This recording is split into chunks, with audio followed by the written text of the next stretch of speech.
if I could submit a document containing the survey of an NGO called Youth Volunteer for Environment, which contains the real situation that is prevailing in the plantation. If you will grant me the permission, I have the document here. The situation there is very volatile, more than the way the minister is presenting it. Thank you. Honourable Member, yes, you are entitled to present a copy of that petition to the House, but it's proper you also make a copy available to the Minister for Defence, so that the Minister could go deeper into it. If there's a need for him to report back to the House, he will do so. And then based on that, if we need to set in motion our committee on defense and interior to follow up, we will do so. So you are permitted to lay that paper, but make a copy available to the Minister for Defense. Yes, please. Thank you, Mr. Speaker. I think the document is ready for submission. Yes, table office, kindly take possession of the documents so late. In the meantime, we are not referring it to the committee yet. We will be expecting more work to be done by the Minister, and if there's a need, the Minister will report to us on this matter. Kindly do it together. Honourable Member, please get in touch with the Ministry. These are national security issues and it touches the whole nation, not just your constituency. Yes, Honourable Minister, I, on behalf of the House, thank you for coming, attending upon the House, and responding to the questions. You are most welcome, and thank you once again. We move to item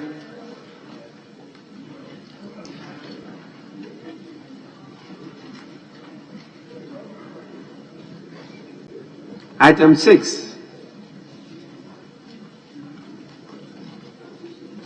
that is on statement. And yesterday, you all recall, I deferred one statement which stood and is still standing, the name of the Honourable Wayomi, and therefore I will let him start the ball rolling today. Honourable Member, you may now make your statement. Thank you, Mr. Speaker. Mr. Speaker,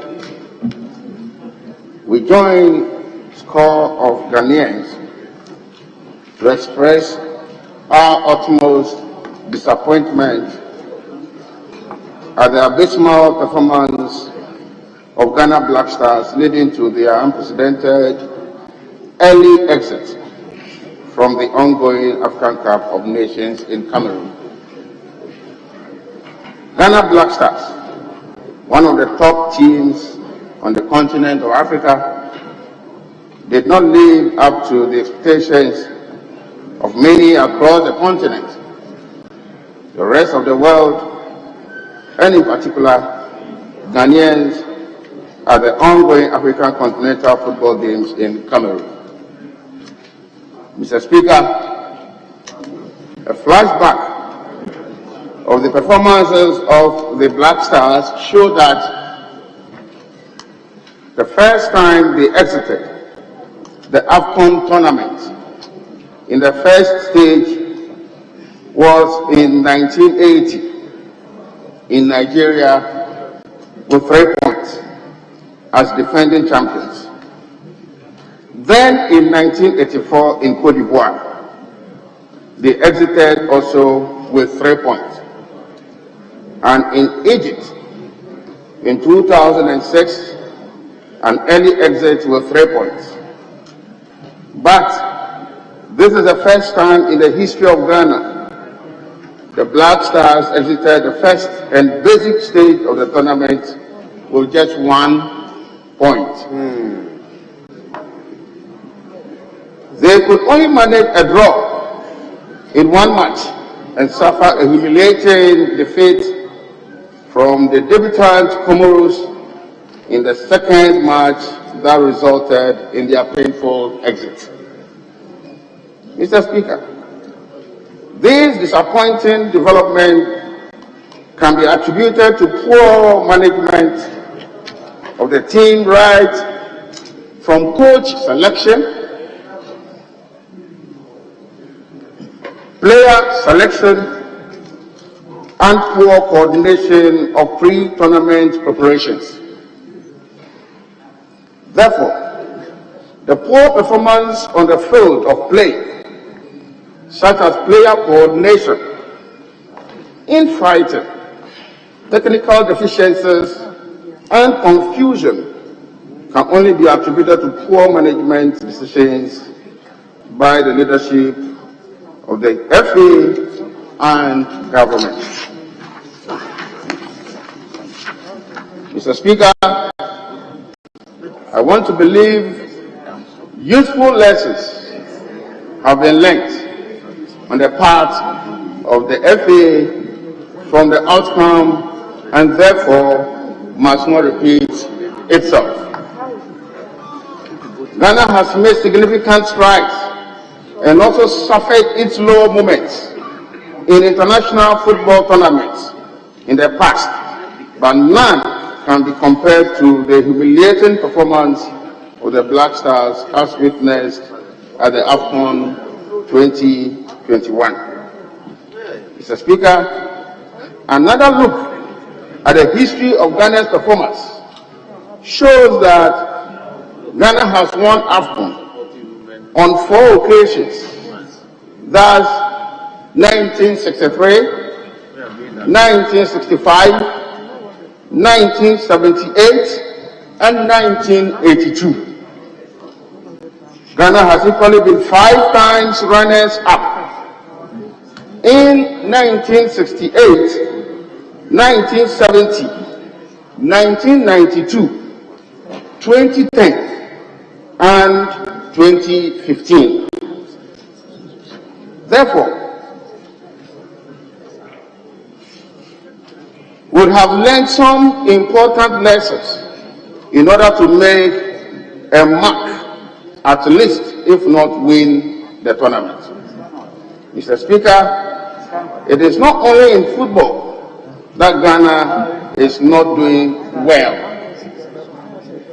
In recent times, Ghana's performance and fortunes in various sport competitions keep dwindling, as seen in the crash out of our clubs at early stage of Confederation of African Football (CAF) competitions, and that of the women national team at group stages, and the inability of the under-17 team to qualify for major tournaments. Again, Mr. Speaker, the Olympic team, men and women, has not qualified for almost 18 years. The mass movement of players from the local league due to poor remuneration and conditions of service may contribute to this. Lack of proper sports development structures and inadequate investments in the domestic football, such as in juvenile, also known as codes, within the communities, school sports, the Milo and Valco championships among various second cycle schools nationwide. Even though football in Ghana has been the most funded among other sports. Mr. Speaker, all these shortfalls militating against victory in tournaments raises many eyebrows and wonder why the team has to camp in Qatar when we did not have the full complement of the team. Why did we have to allegedly appoint a second assistant coach few days to commencement of the tournament? What were the criteria in selecting players for the national team?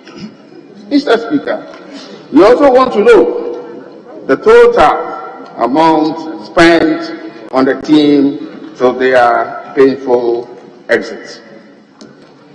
Mr. Speaker, for us to see some positive turn around in Ghana football, and given the central role of sports in national development and fostering unity, there is the need for the government, as a matter of urgency, initiate a process for a holistic sports development agenda that adopts short to long-term approach to sports development to restore sports and Ghana football in particular from the grassroots to the top, thus club level Black Stars and the Black Pink.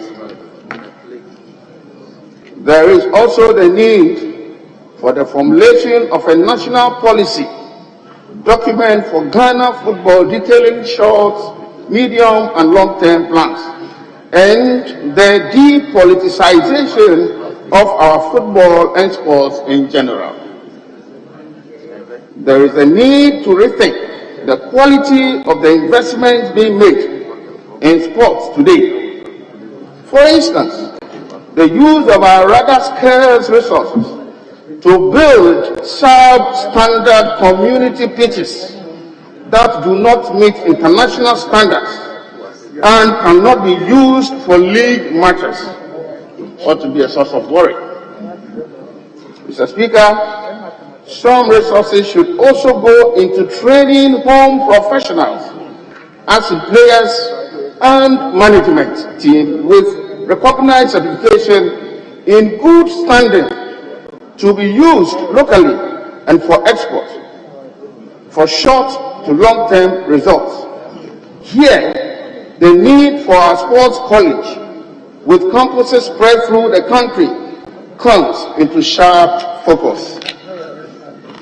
I call on the government and the private investors to invest in the football industry to make our leagues competitive. These will help to reclothe Ghana with the pride of having formidable teams capable of raising high the flag of Ghana, of Mother Ghana, in any tournament going forward.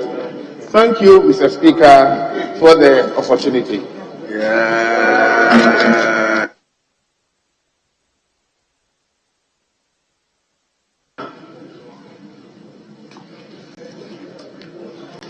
Yes, Honorable. Thank you very much, Mr. Speaker.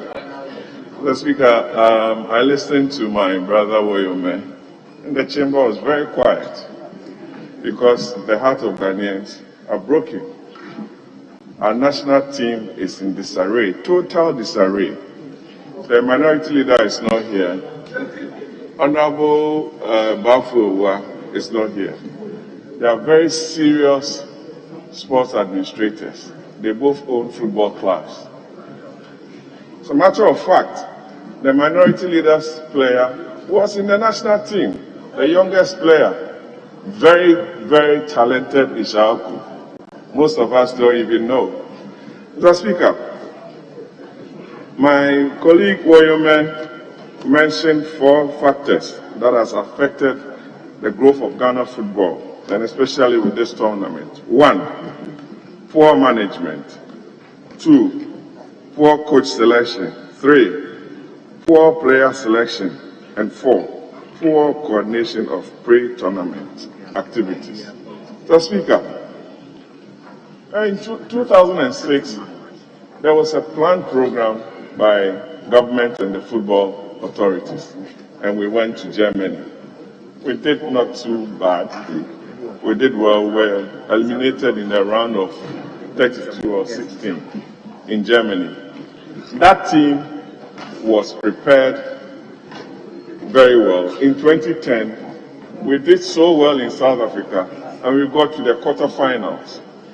But along the line, the entire program was put into disarray, and it has ended us with having 1 point in Cameroon, with no mean a team, not to demean them, but a team that came, a country that came to this country to ask for technical assistance in the country of Comoros to develop their football, to eliminate us, to beat us, and also to get us out of the tournament. It's very sad, Mr. Speaker.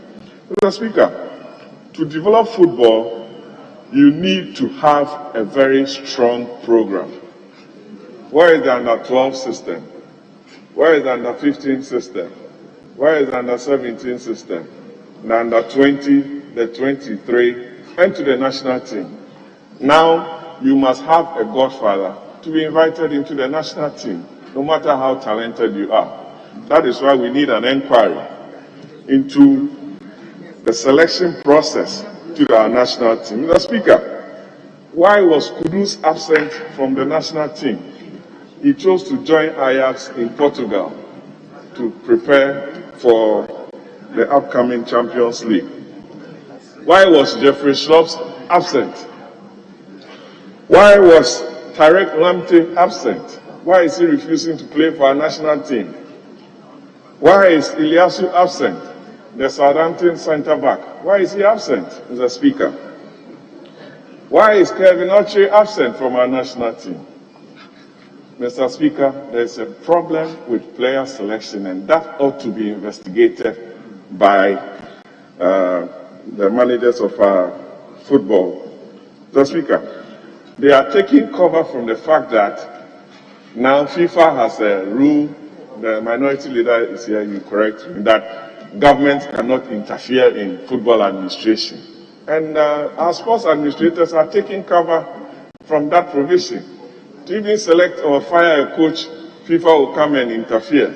But yet when they are going out, they will ask government for sponsorship and all the bonuses that they require. Mr. Speaker, there is also an issue of player discipline.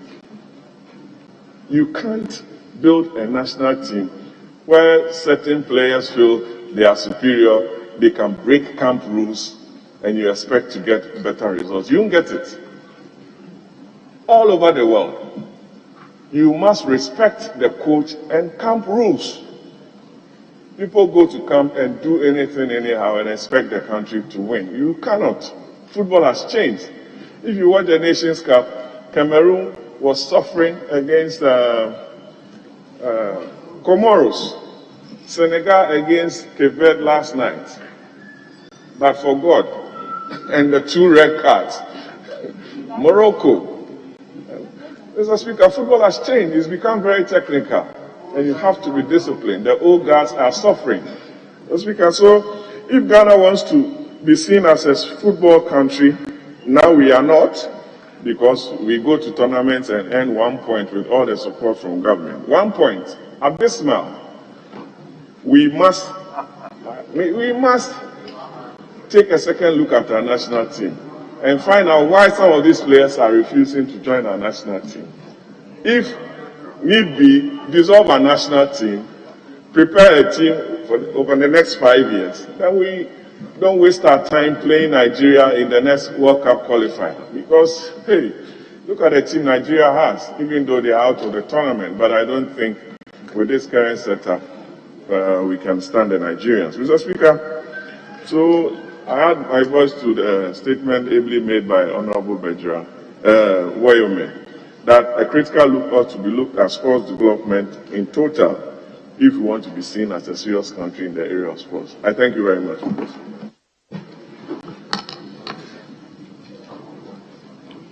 Yes, Honorable B.T. Baba.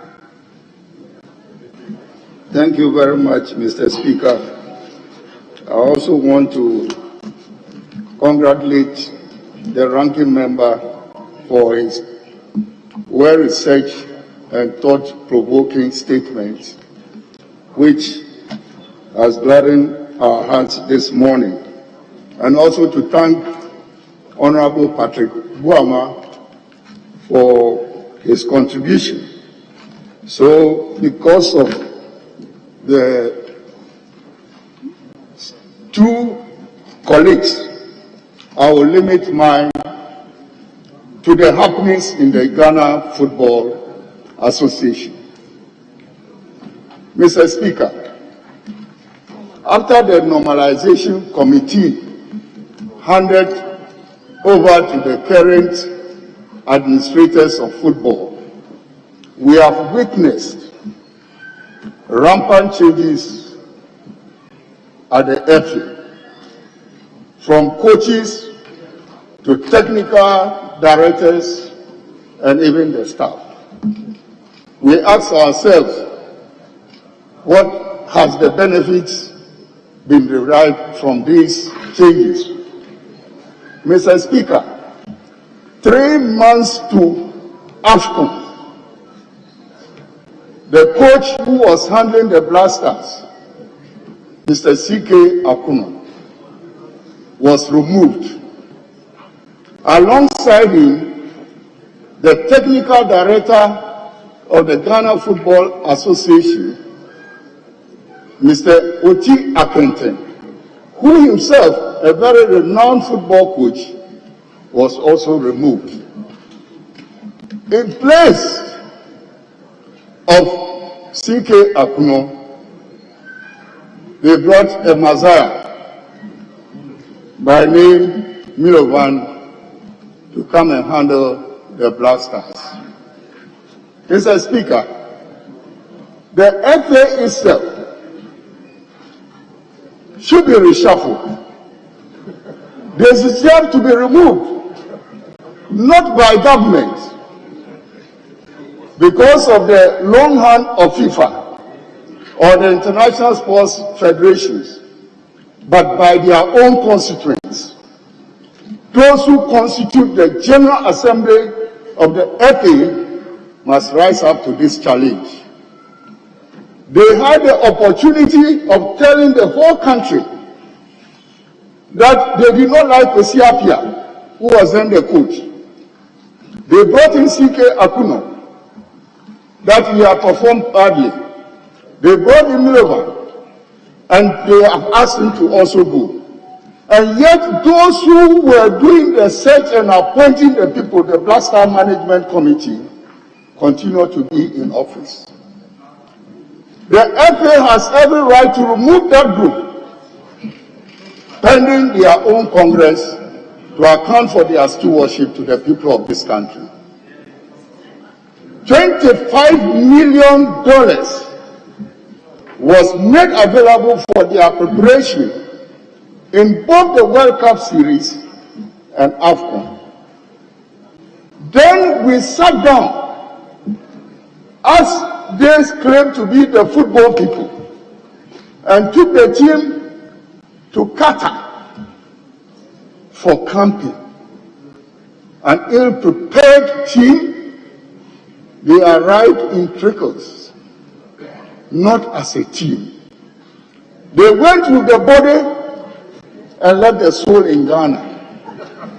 Once Nigeria were camping in Nigeria and moved their people along the team, Cameroon as well, Ghana, our Blasters were in Qatar.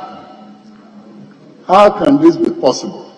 In the good old days, they trained in Ghana, they carried the people along with them and received massive support anytime they were playing either at home or abroad. So, Mr. Speaker, the call for a probe is well directed. And I believe that the FA have conscience.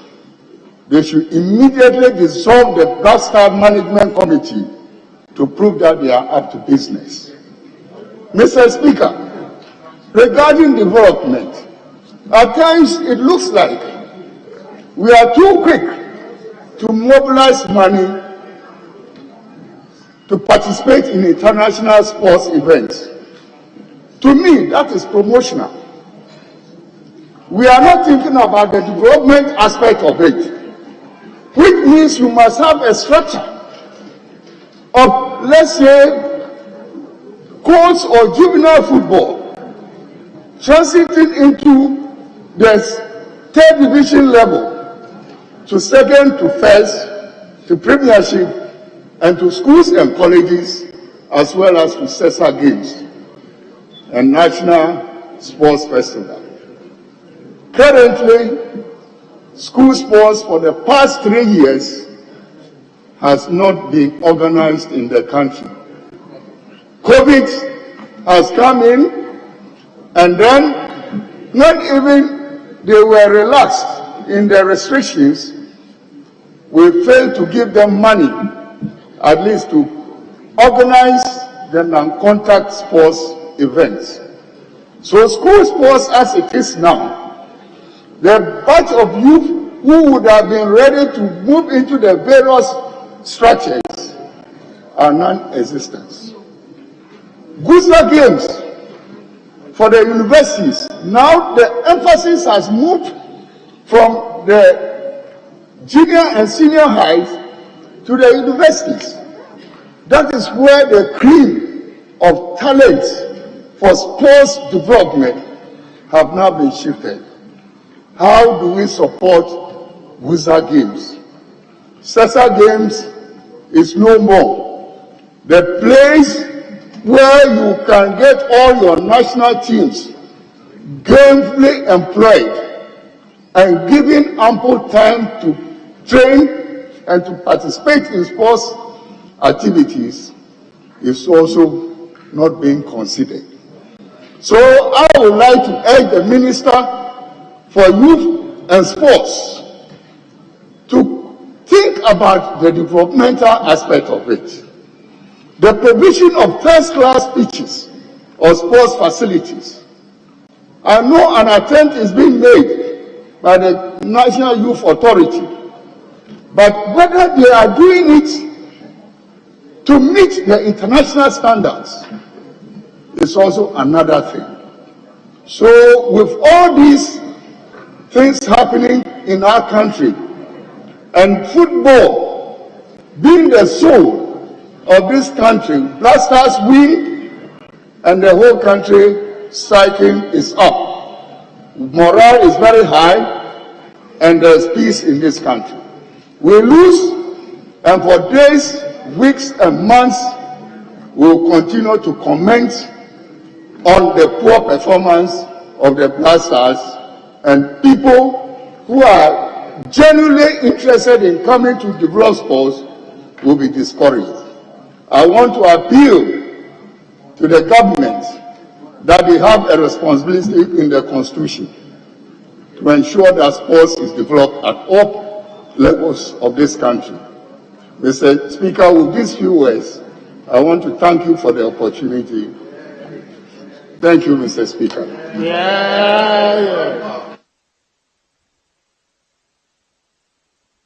Honourable members, kindly permit me to perform one function, and then I'll hand over to my deputy to continue.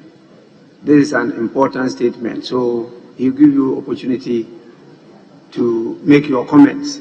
So just a few minutes. You know, from the very beginning, I did indicate that we're hosting a workshop of the Commonwealth Parliamentary Association, Africa Region on Trade, Security, and other issues.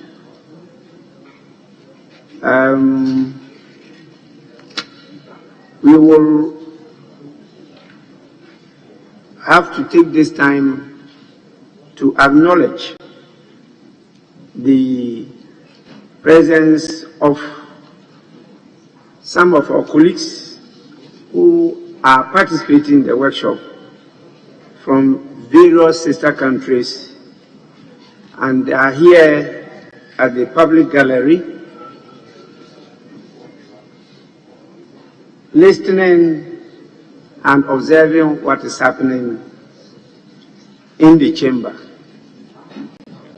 These are members of parliament from the United Kingdom, Nigeria, Seychelles, Cameroon, Mozambique, Malawi, Zambia, Kenya, Sierra Leone, and the Gambia. They are accompanied by some staff of the Commonwealth Parliamentary Association United Kingdom branch. Honorable members, I want to take this opportunity on your behalf and on behalf of the Parliament of Ghana to once again welcome them all to our dear country. I did in my opening address to the workshop thank them for the decision they took to give Ghana the opportunity to host this very important workshop. Once again, I thank them for that opportunity, and I want to urge them once more to take some time up and visit some interesting places in our country. And I'm sure honorable members will facilitate these visits. As you make your comments on this statement, I'm sure a lot of them will be enjoying some of the things you are saying. I would have liked to be heard on this matter because I am a sports enthusiast and I've followed sports since my childhood, and particularly football. But unfortunately, I have to go to attend to other business. So, honorable members, you have the opportunity to continue with this statement, and there is one other statement standing in the name of Honorable Adams Abdul Salam, which my deputy will take, and then he will now be guided by leadership as to what to do. I have to go and present the closing remarks to the workshop, and so with your kind permission, I call on the first deputy speaker to take the chair. Yes, we will now continue with your comments. Yes, Honorable Lady, is that the Deputy Minister? Minister of State, Works and Housing, Honorable Speaker. My apologies. I don't have any authority to reduce your rank. Forgive me for that. Minister of State, Honorable Freda Prempeh, am I right? Yes, Honorable Speaker. That is good. You change your listen today, so very difficult.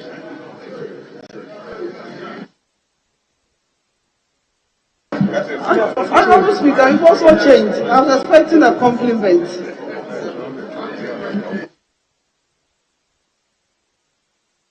Yes, honorable member, you may continue. Thank you very much, Honorable Speaker, for the opportunity to also add my voice. I would also like to take it up from where my Honorable B.T. Baba left off. He was advocating that the FA should be dissolved. Ghanaians are very hurt.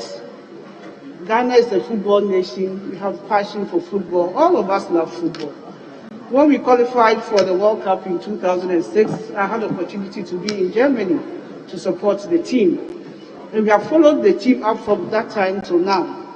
Unfortunately, it doesn't seem to me that we really want to win any cup for this country. Everybody is talking about the coach. We've left the technical team behind. We've left the players behind.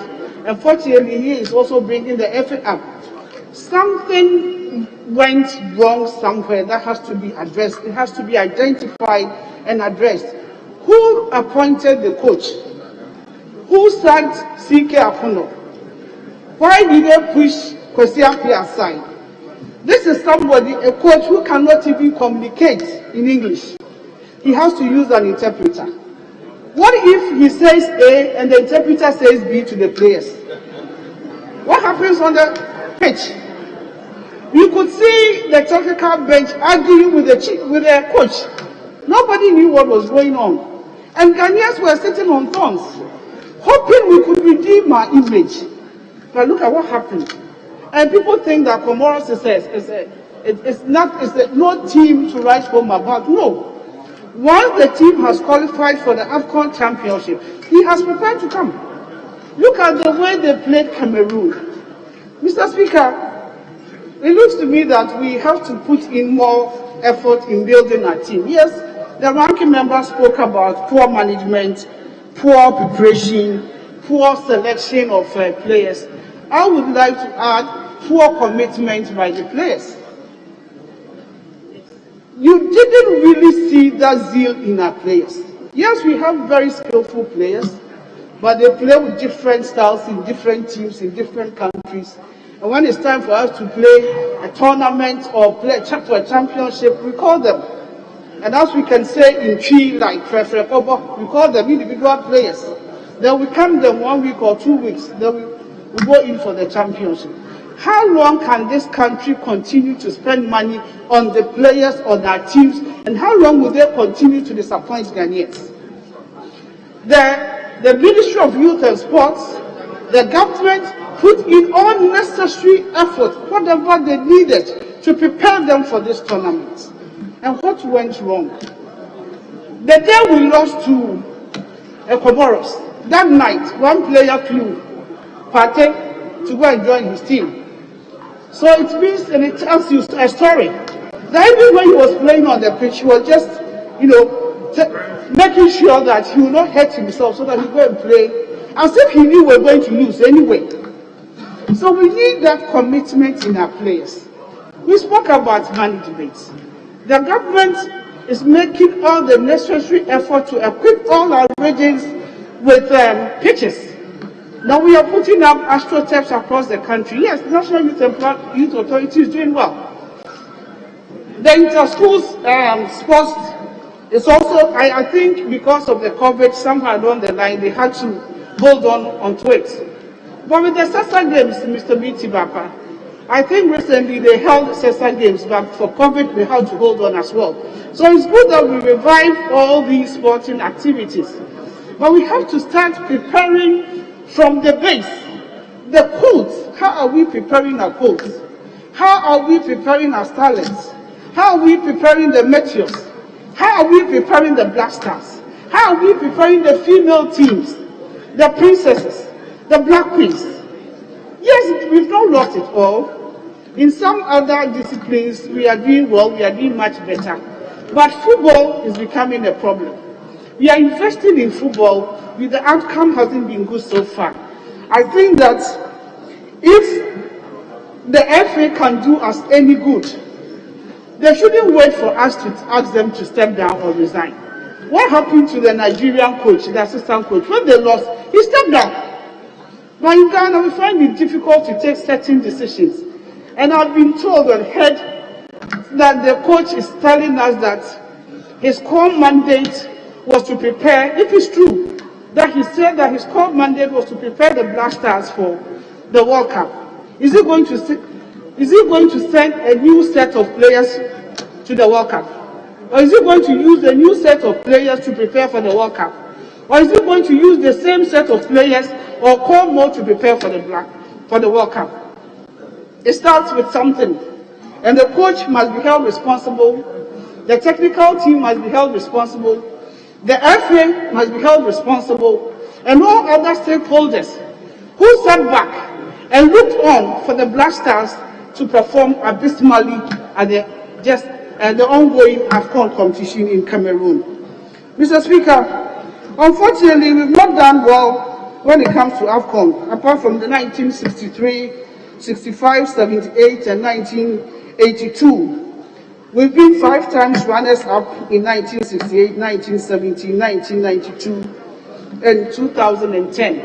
But Ghana as a country, we are yearning to touch the trophy again. We are yearning to win the cup. And it takes a lot of preparation, a lot of work for the players to give us that trophy that we are all yearning for. Mr. Speaker, a lot of people are complaining, a lot of people couldn't even eat on that day. A lot of people, people from all over the country, all over the world, people supporting Black Stars.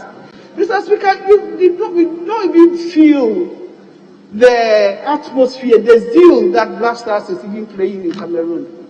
Because before they even left, people didn't even have hope that we will get anywhere. And unfortunately, they proved all of us right. We did not see the flags hoisting around. We did not see the miniature flags. We did not see anything like Ghana is even playing.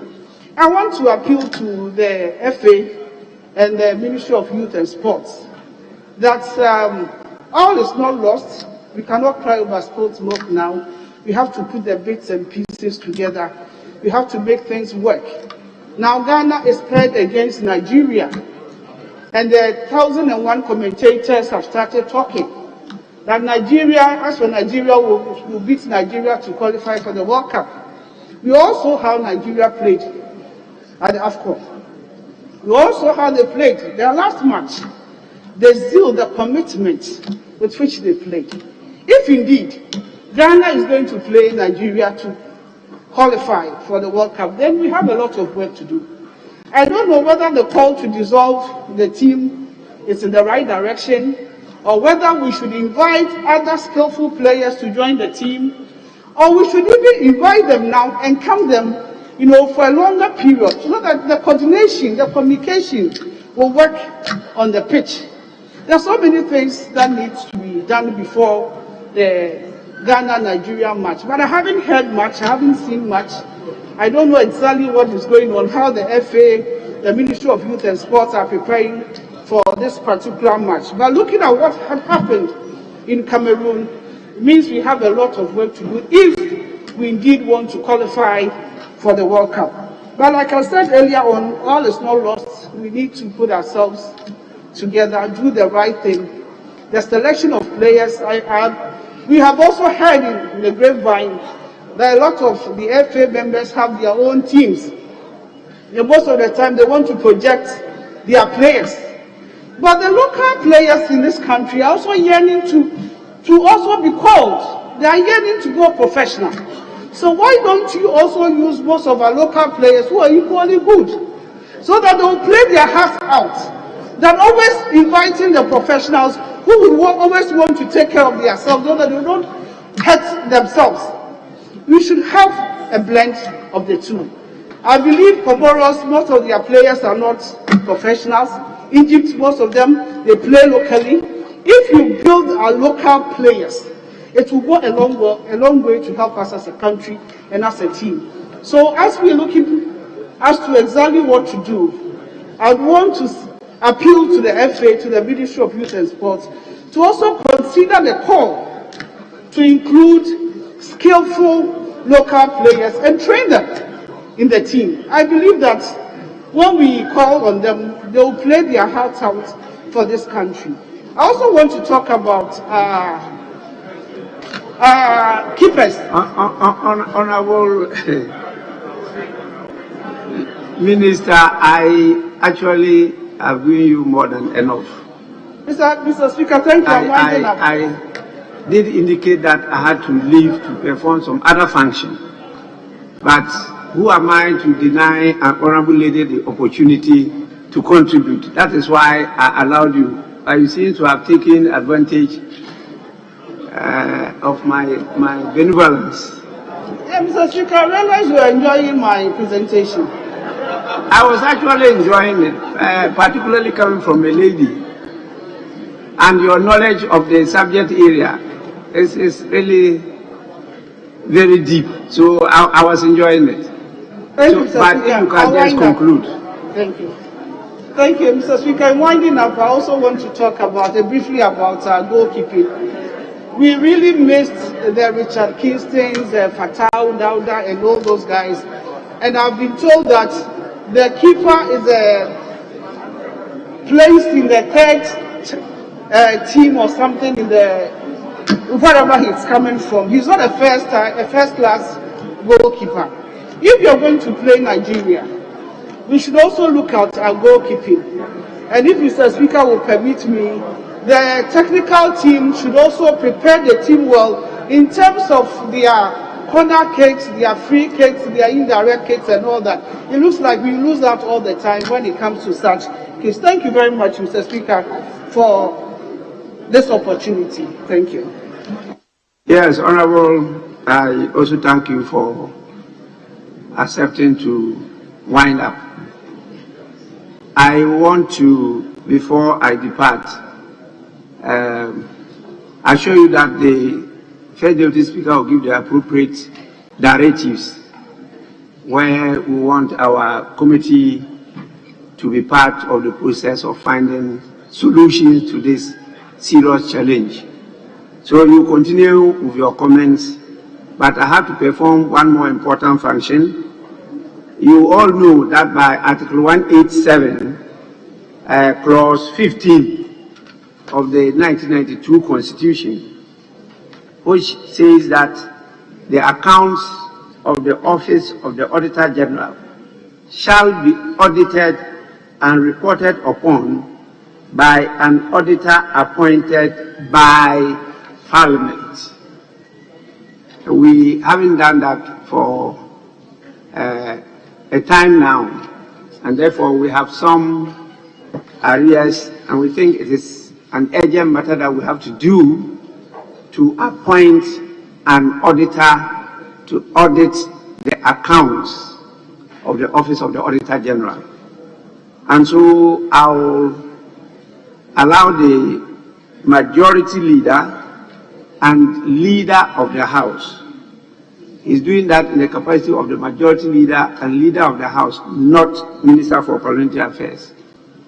The other people addendum will be shared to members. And you see we have 2 items on that.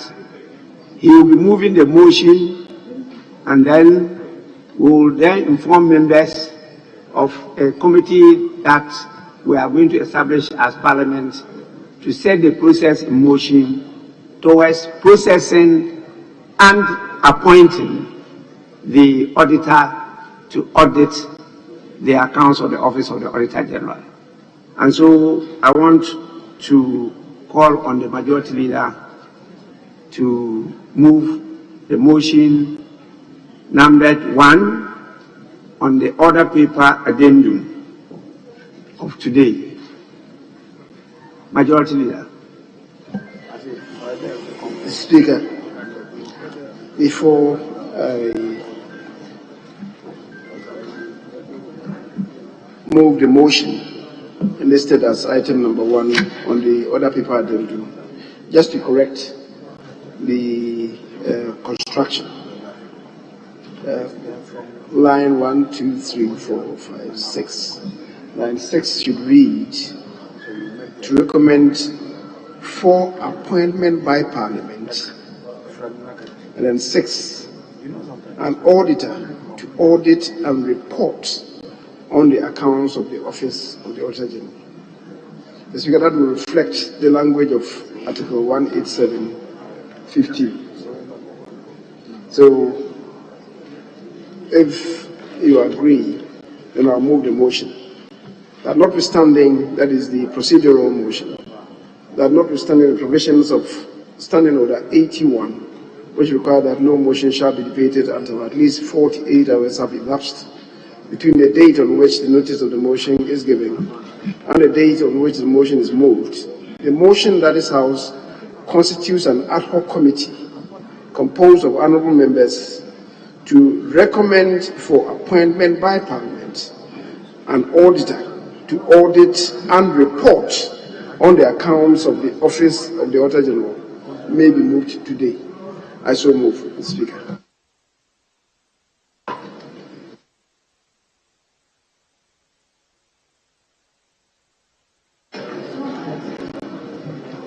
Yes, honourable members, before we proceed, I want to, under outstanding orders, direct that we conduct business beyond the approved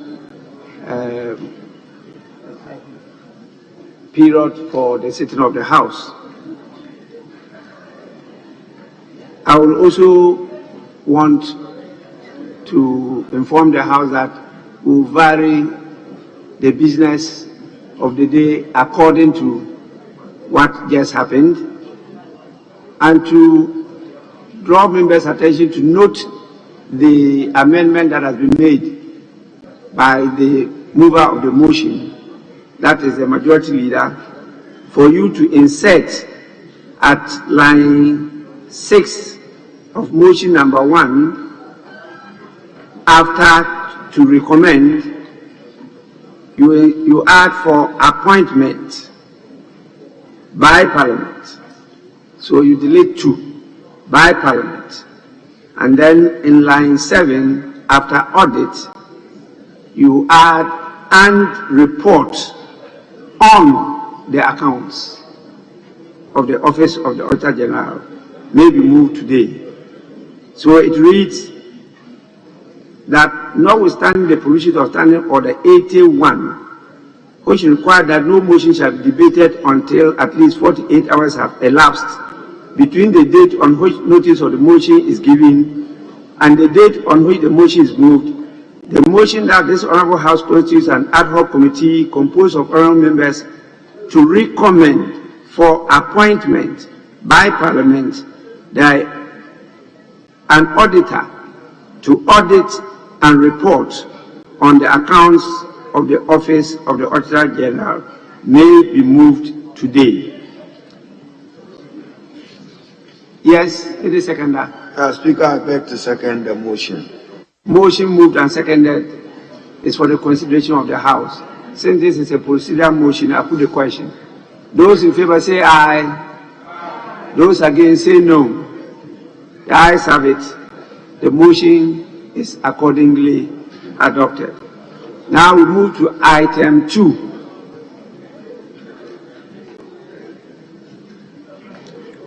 Yes, Majority Leader of Government Business.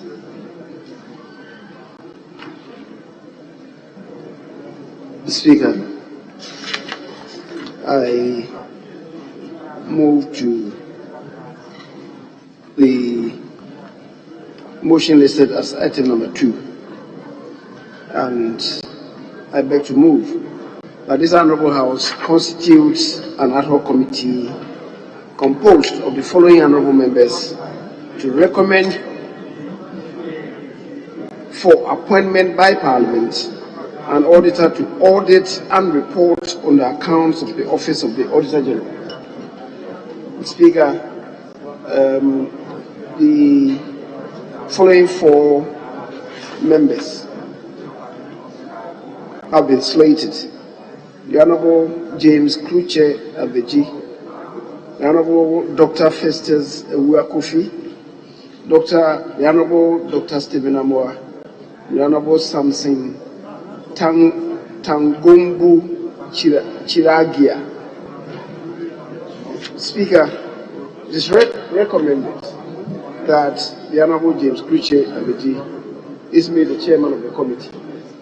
The Speaker, this is so because, one, this is an ad hoc committee, and second, that the Honorable James Kluche Abeji is the most senior member and also a member of the leadership who is part of this committee.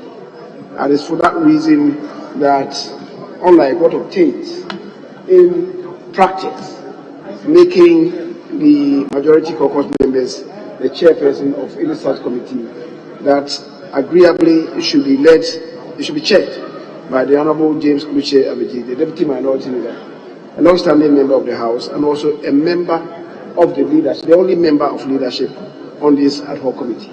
Mr. Speaker, I so move. Any seconder?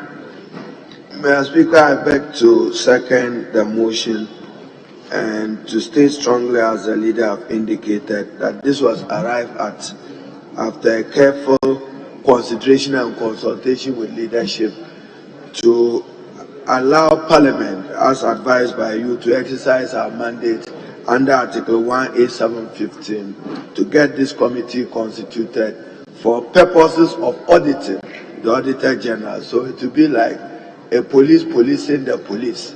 With this, Mr. Speaker, it will be chaired by no person than the Honorable Chair of the Public Accounts Committee, long-standing Deputy Leader.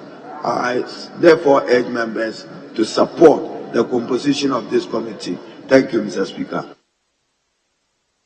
Motion moved and seconded is for the consideration of the House.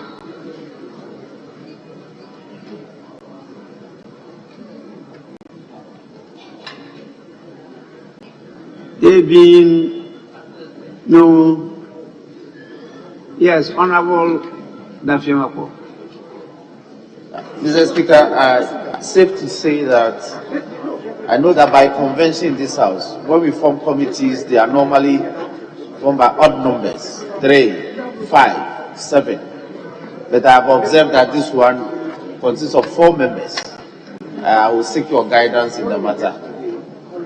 In terms of the Honourable Member, the matter is too obvious for response, so I will not encourage anybody to respond to that your issue.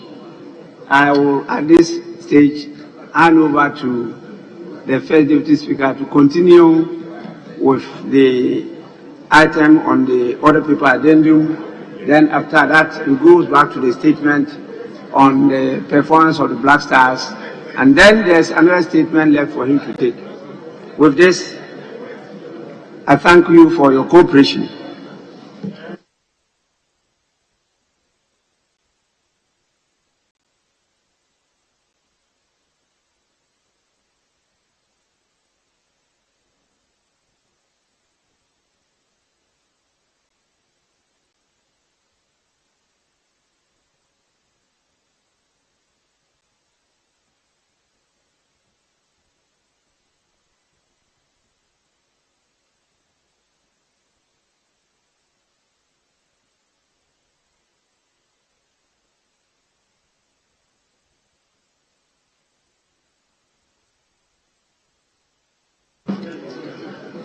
Yes.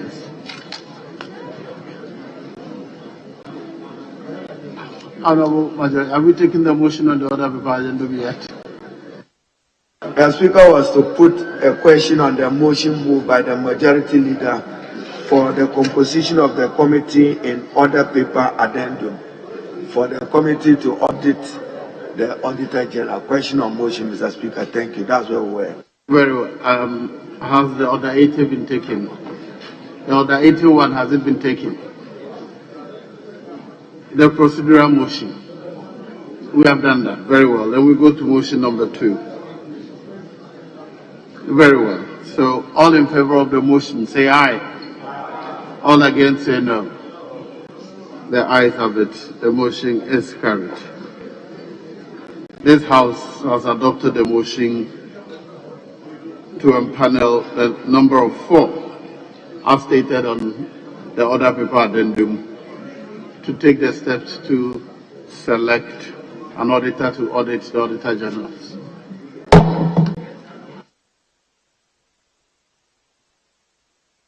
Yes, what next, Leader? Speaker, we're on the Black Stars, so I was waiting for an opportunity to just make some concluding remarks, but there was some interest in it, so if I may be guided by the leaders, how many more will you? Okay, Mr. Speaker, so we are in your hands on that. I'll wait when my colleagues have their bite. I just have some small contribution to it. Should I take 3 more from either side? 3. Is that acceptable majority? Very well. Yes, Honourable Member for Wa Central. Thank you, Mr. Speaker. Mr. Speaker, let me first of all thank the maker of the statement, the ranking member for Youth and Sports, and to say that this year's AFCON has been a heartbreak for many, many Ghanaians. We all thought Ghana was going to make some distinctive mark in this AFCON after a long dry up of victory and gold in AFCON. As we all know, football is the pulse of the nation. After many sports, the many sports activities have disappointed us. People have relied on football, and Ghana performed so well. And according to the maker of the statement, we won this AFCON or African Cup 4 different times. And so Ghana's name is marked in one of the countries that have done very well in football. And for us to go into this year's AFCON and perform the way we perform is a very deep heartbreak. Many Ghanaians are unable to forgive the players, the technical team and others. But Mr. Speaker, in order for any team to win or to have the confidence to go far, there are 4 or 5 support bases you will require. First of all, you need to have a good management team that can support with managing the overall impact of the game. You need to have a technical team that can take the team through the technicalities and ensure that we have a good playing body. And you need to have a domestic support base. And lastly, you need to have a good playing body. Mr. Speaker, we didn't have all the 4. We didn't have a good management, it was poor. We didn't have a good technical team. The results are shown in the performance. We have poor domestic support, because I heard lots of people saying they are fed up with the poor performance of the Black Stars and they are not going to support the Black Stars anymore. They were preferred, many people are preferred to support teams like Chelsea, Manchester, rather than the Black Stars. Mr. Speaker, we all know that because of football, people of varied thinking, varied ideas, opposing each other, can come together as one in Ghana. And at a situation like this, when the country is completely divided, we needed to have something like this football to bring us together, for people to be happy together. Unfortunately, it didn't happen. And the pain was that we didn't even seem to be going, we didn't seem to play as if we were going to win. I, as a former sports minister, have always been very anxious when Ghana is playing. And so on this occasion, in the first match, I decided not to watch, because the pain and the emotions are often so high that when you watch and you see yourself defeated, you can't sleep over it. The speakers who avoided it. In the second match, somehow I gathered some courage to look at the match. It was fairly good. In the third one, I had firm hopes that we were going to win, because Comoros has not been a football nation. And I told myself, look, let's win this one, let's go to the next quarter, the 16th. And then, Mr. Speaker, to my surprise, they won they beat us, they scored the first goal. And it broke down every confidence in me. I closed the television, I went to rest, and then I was asking for the results the following day. And it was bad news for Ghana. Mr. Speaker, I think that we need to do much more than talking about this, about the Black Stars. We need to organize and organize properly. I was very happy when Honorable B.T. Baba suggested that we have changed management. We have changed the coach. We have done a lot of changes, but we have not changed consistently management because of poor performance. And he's calling on the constituents of the Black Stars Management Board to be able to change the management of the Black Stars. Because you can't continually change the coach without thinking about the person who allows the management, who appoints the management and supervises them. So, Mr. Speaker, I think that we need to do something solid about this, because of the role of football in the heart of the Ghanaian, because of the role of football in selling out Ghana as a nation that can be that can be seen as a football nation. So, this one must not just be talking alone, because as we go ahead, we are going to face another AFCON. When I took the team to Egypt, the under-20 team, first prepared by Honorable Mutaka, I joined him. I went to Qatar with the team, and we came out to contest the world scene in Egypt. The Speaker, there was dire commitment in the team. Young people who wanted to die for Ghana, they demonstrated it. Skill, abilities, and commitment to win. And then we won the World Cup. It is because of what the players saw ahead of them. It wasn't because they played in Qatar, as Honorable Baba mentioned. It wasn't because there was extra funding for them. It was because of commitment, the dire commitment to die for Ghana. I didn't see it in the last team. So, Mr. Speaker, I think also that it is not just the skill we should be looking out for. We should be looking out for people who understand Ghana, who knows Ghana, who know Ghana, and who will go every length to see the nation rise in this, enterprise. So I want to call on the management, the Ministry of Sports, to set up a committee to examine what has happened, to make sure that the results of what has happened will inform a future Black Stars. The playing body is critical. Working on the minds of Ghanaians is important. To have Ghanaians saying they don't care about the team, whether it won or not, was a bad omen. So we need to work on all that. We need to recreate the confidence in the Black Stars, and we need to make sure that we have a good management team that will manage the Black Stars to victory. But lastly, Mr. Speaker, I support every single time the fact that we should have a Ghanaian to manage our teams. This idea of going to take people and bring them who don't understand Ghana, who would not even be able to speak to the people directly, is a bad thing. And I will encourage the management now or in future to groom Ghanaians who can understand Ghanaians, who will take us through. When we are solid enough, we can then be thinking about bringing people from outside. Mr. Speaker, I thank you for the opportunity. Yes, Honorable Kwadaso. Honorable Speaker, thank you for the opportunity to add my voice to the issue under consideration. The elimination of the Black Stars at the group stage of the AFCON.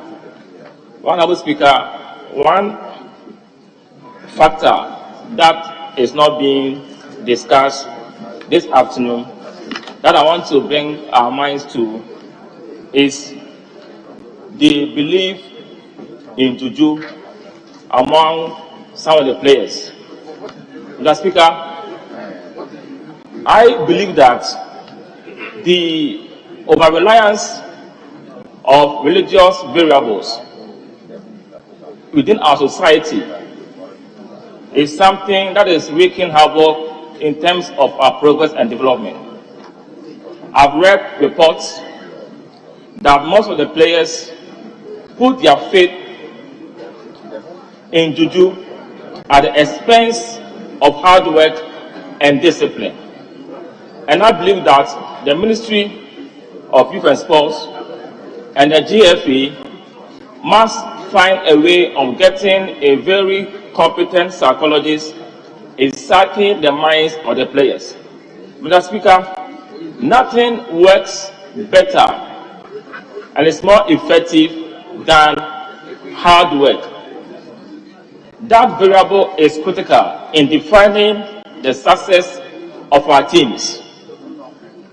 When players begin to have the fear that somebody might be bewitching them or using spiritism against them, then, Mr. Speaker, it affects their morale and their determination to give their best.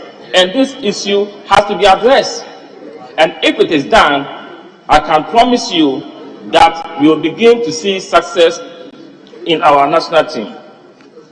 Again, what we need is a team and not just the collection of players or the assembly of players. A team is critical. Mr. Speaker, I want to ask this question. How long has this current team been together? You don't put together a team today and expect huge success tomorrow. The team must be together for a considerable length of time. There must be consistency in terms of how they train and play. And I think that this was lacking. There are some who are saying that the current team might be dissolved. I think I don't agree to that. My position is that we can keep most of the players. Bring in new players, especially strikers. And if we do this and allow the players to know each other, play some more friendly games, I am optimistic that we are going to have a cohesive team, a stronger team that will bring us the results that we need, Mr. Speaker. I also want to commend the government for the support that she offered the team and to the Ghanaians who supported the Black Stars. There are some Ghanaians who are apathetic now, they are indifferent because of the poor performances of the Black Star. And I think that this apathy is as a result of the lack of results that we are not getting. In 2006, we were eliminated during the group stage, but still we went to the World Cup in Germany and then performed wonders. I think that all is not lost. This opportunity for us to do introspection, the opportunity for us not to be emotive, but look into the real causes of our defeat. And if we're able to reorganize and do things differently, we can still qualify to the World Cup. You know, there is a fear because we are going to play Nigeria. But Nigeria was also eliminated. When it comes to football matches between Ghana and Nigeria, it's like a coin has. From guy doesn't matter. It is who is hungry and determined to win. And if we are able to put our hearts together, Ghana will see the back of Nigeria and we will qualify. The Speaker, on that note, I want to encourage all of us that we should not give up on the Black Stars. We should not give up. I believe that if we are focused, we can make progress. And in this day and age, there are no minnows when it comes to football. We have to understand this. Every country is capable of causing havoc when it comes to football. Look at Comoros. Look at Quebec. We didn't give them any dog chance. And we had a perception that they'll be walkovers. That mindset also might have caused us. But as I said earlier on in conclusion, let us keep hope alive. Let us be behind the Black Stars. The GFA and the Ministry of Youth and Sports must sit down and do things differently, and we shall get there. Thank you, Madam Speaker. Yes, Honorable Dana. Thank you, Right Honorable Speaker, for giving me the opportunity.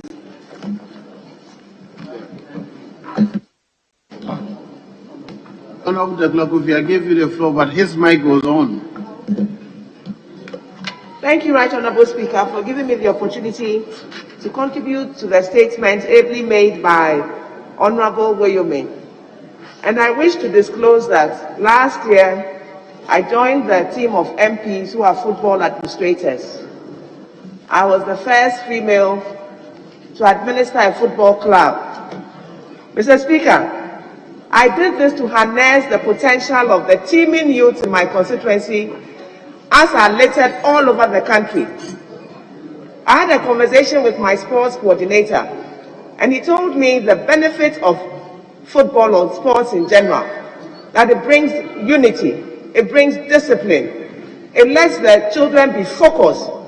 So this is how I entered into football, having taken inspiration from former players like Dankwe, the Painters, Audu Isaka, Gordon Atram, Isaac Fossa, and many more in the past.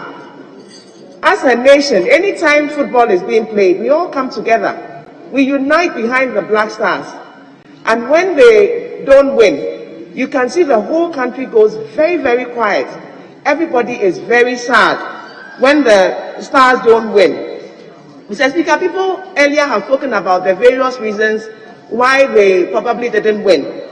I just want to add my voice that as a nation, we should be interested in developing sports for the unity of the country, for giving the youth a focus, and then creating discipline among the teeming youth who are coming up. Mr. Speaker, last year, I remember I made a comment, I contributed to a question here on the sports minister having not answered a letter written by my chiefs asking for permission to contribute to the expansion of the sports stadium in Kwando. It's 6 months now. We still haven't had a reply to this letter. Mr. Speaker, these are some of the things that discourages people from helping to develop sports in their own small ways in their constituencies. This is a constituency wanting to do some development by themselves, asking the permission of the sports minister. 6 months later, we still haven't had a reply to that letter.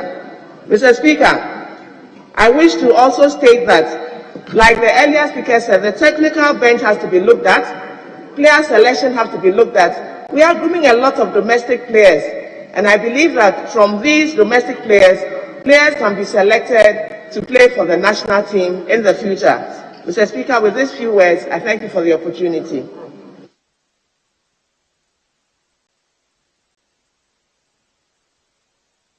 Honorable Lefiamako first. Speaker, thank you for the opportunity to add my voice to the statement made by the ranking member on sports. Mr. Speaker, the bedrock of our football development in this country has been coast football. Today, our coast football is dead. Mr. Speaker, when we were in secondary school, we used to participate in what we called Milo Games. And Milo Games was such a fantastic tournament that unnerved talent, even for the under-17 national team, for the under-20, for the under-23, and eventually the Black Stars. Milo Games is no longer organized. Mr. Speaker, I recall that in secondary school we used to have inter-houses, and then you do inter-schools, then there will be zonals. Then when you are good enough, you form part of what we call the super zonals team. Then eventually you constitute what they call the regional teams. Then you go for what was called inter-regionals. From the inter-regionals, national teams are constituted. That was how talents were unearthed from every corner from this country. We no longer pay attention to sports programs from our secondary schools. Mr. Speaker, I recall that when players are selected for the Black Stars, they normally would have called about 50 or more players to Winnipeg Sports College. Then they play what they call the Justify. So out of about 60 or more players, eventually a 25-man team will be constituted after you had participated in the Justify. We don't do those things any longer. Then we call players who are born in Europe who don't even speak the local language, and we call them to come and play for the Black Stars. Their sense of patriotism and nationalism, attachment to our national team is almost nil. We are calling players to come and play in a hot tropical weather when they are playing in the winter. Mr. Speaker, soccer has now become scientific. Players are now managed by companies whose aim is to make profit. So they condition the players in such a way that they get selected, they build their CVs just for offloading them to lucrative European clubs. Time was when you saw Blaster selection, you saw players from Kotoko, you saw players from Hearts, and a few from maybe Oko United, Kumasi Cornerstone, and Great Olympics, and that will be it. But now you don't even see players who are playing in our local league who are hardy, who are properly acclimatized to form part of our national team. And so, Mr. Speaker, for me, I think that we should go back to the basics. We should go back and reorganize our coast football system, reorganize our inter-schools football properly, reintroduce Milo games. Mr. Speaker, it's ironical that as a country, even though we are building more astroturfs to serve the communities, to unearth more soccer talent, our football quality is rather dwindling. That is the irony. When we had Sakura Parks and we were playing better. And now as a nation, we have decided that we want to introduce improvements on the pitches that our youth play on. So we are spending money and building astroturfs. And yet the quality, ironically, is coming down. So, Mr. Speaker, I want to thank the ranking member for this statement. And that as a house, we should have a say. Because it's been said that football arguably is the only sporting activity that unites us as a people.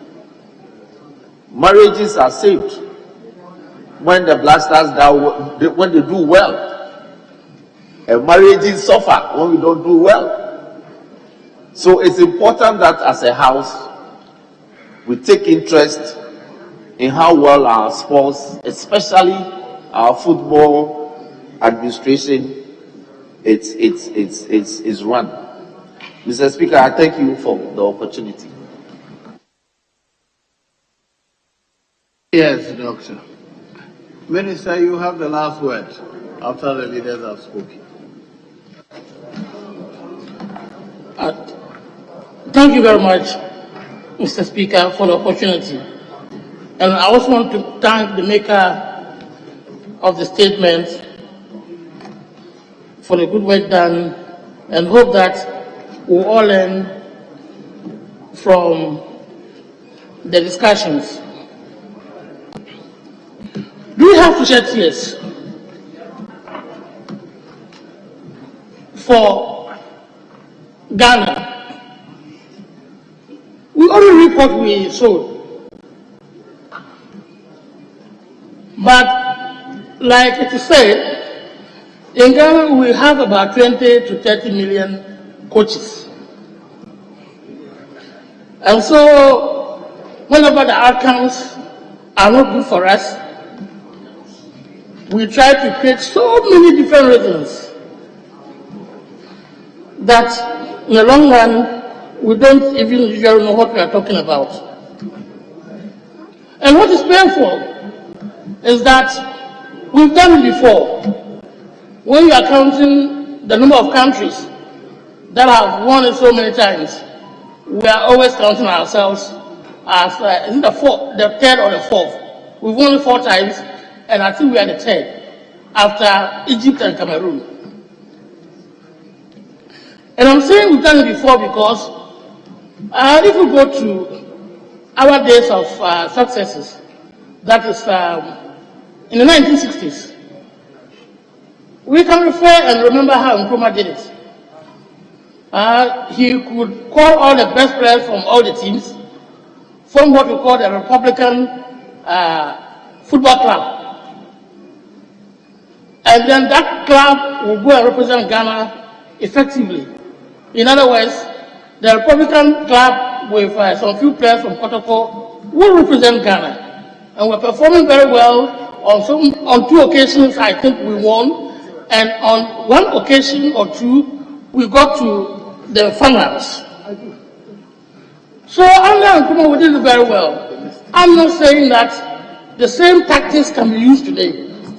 No, but that now we also have to fashion out a tactics that will work for us. But we've done it before. Nkrumah, during that time, was able to get these tactics to work, and we won it on 2 occasions. What about under a champion? Yes, this name looks like we shouldn't mention it. But football administration under a champion, he took it upon himself to even at one time be the commissioner for sports. And when they were going to play the finals, I think in Ghana here, in 1978, I remember he promised them a house. And the team that they were able to put up finally won the cup in Ghana here. I remember players like Abdul Razak, Polo and Co, who performed wonderfully to ensure that we won the cup. Now let us think of all this period. What did we do right that currently we are not doing? And you look at it, there are two things that we've got to look at. Government policy and then possibly infrastructure. And I beg to say that if you look at, during those times, those teams that were there, let's look at it. And you see that corporate Ghana had a very big role to play in football. Today, where are they? Let me just call some of the teams and you know that corporate Ghana was always playing a part in it. Christian Mind Stars, Taka Gold Sox, Obuasi Sporting Club, that was the gold mine there. Samatex, the timber at Summerboy, Nepian Stars, Aquatex, I think that's the textile at Akosomo. All these clubs, their names, their objectives, the way they could put players, until the players mature before they leave. If you saw the players, when you send them out, they'll come back again. We had Razak and Co, they went to the US, played for 1 or 2 years and came back. Because corporate Ghana was paying them well. At Christian Mind Stars, for example, the players were paid as if they were senior stars. Those who could perform well were paid as if they were managers. And so it could keep them there. One of the products is Apreciapia. Christian Mind Stars kept him for so many years. And you can hear that, I believe that by the time he was ready to leave the country, he was already very mature.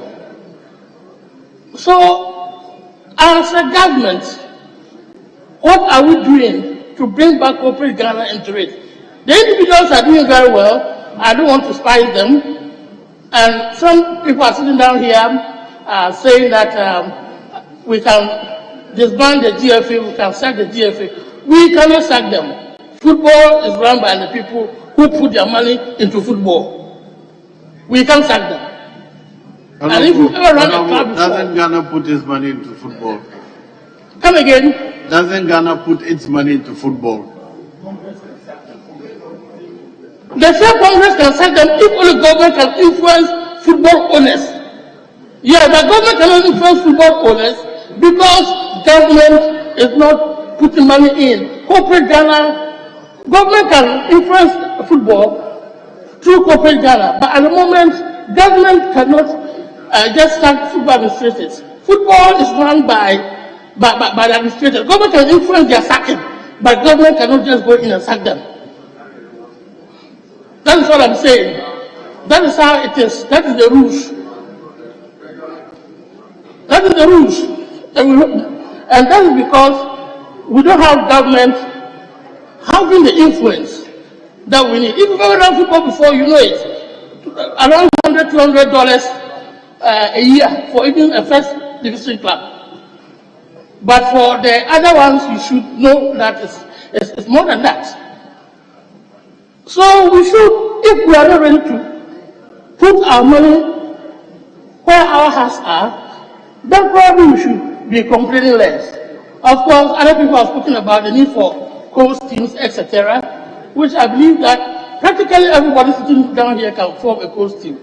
We should start thinking of what we did in the past that was right, that we can now bring and influence today's game and possibly add the other things that we need to do today to ensure that we achieve success. Thank you very much.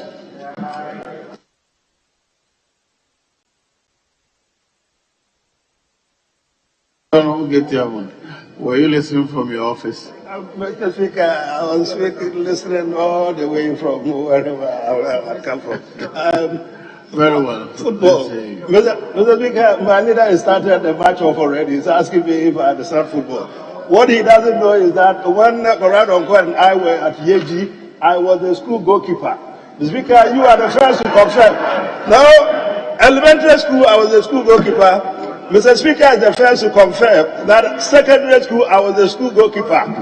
At the Standard College, I was Jubilee House goalkeeper.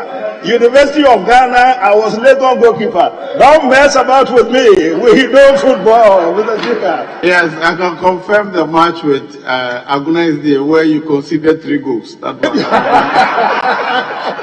That was a particularly difficult day, Mr. Speaker, for us.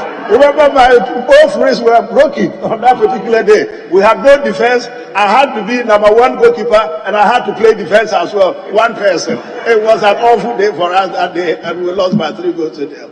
Mr. Speaker, I'm happy that somehow I got here in time. I have been wondering when I was going to have the opportunity, Mr. Speaker, to give vent to my spleen of disillusionment. It's killing me. I've been looking for a vent. You mess about with this blasters of Ghana, Mr. Speaker, you will lose your life. I didn't watch the match, I must confess. I didn't. For some time I stopped watching them. But on this particular occasion, Mr. Speaker, I wasn't very well. I was afraid that if I watched them, my condition was going to deteriorate. I didn't. They become pretty risky, a bit like the English set of players we have now.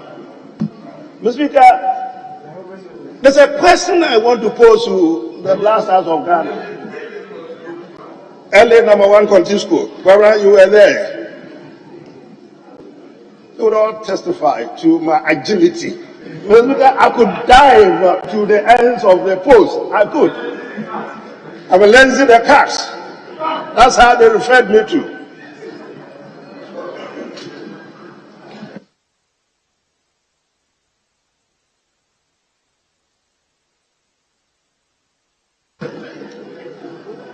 Mr. Speaker, the question I want the management, the blasters of Ghana to really answer to the people of Ghana is that what is it that they want? They want from us.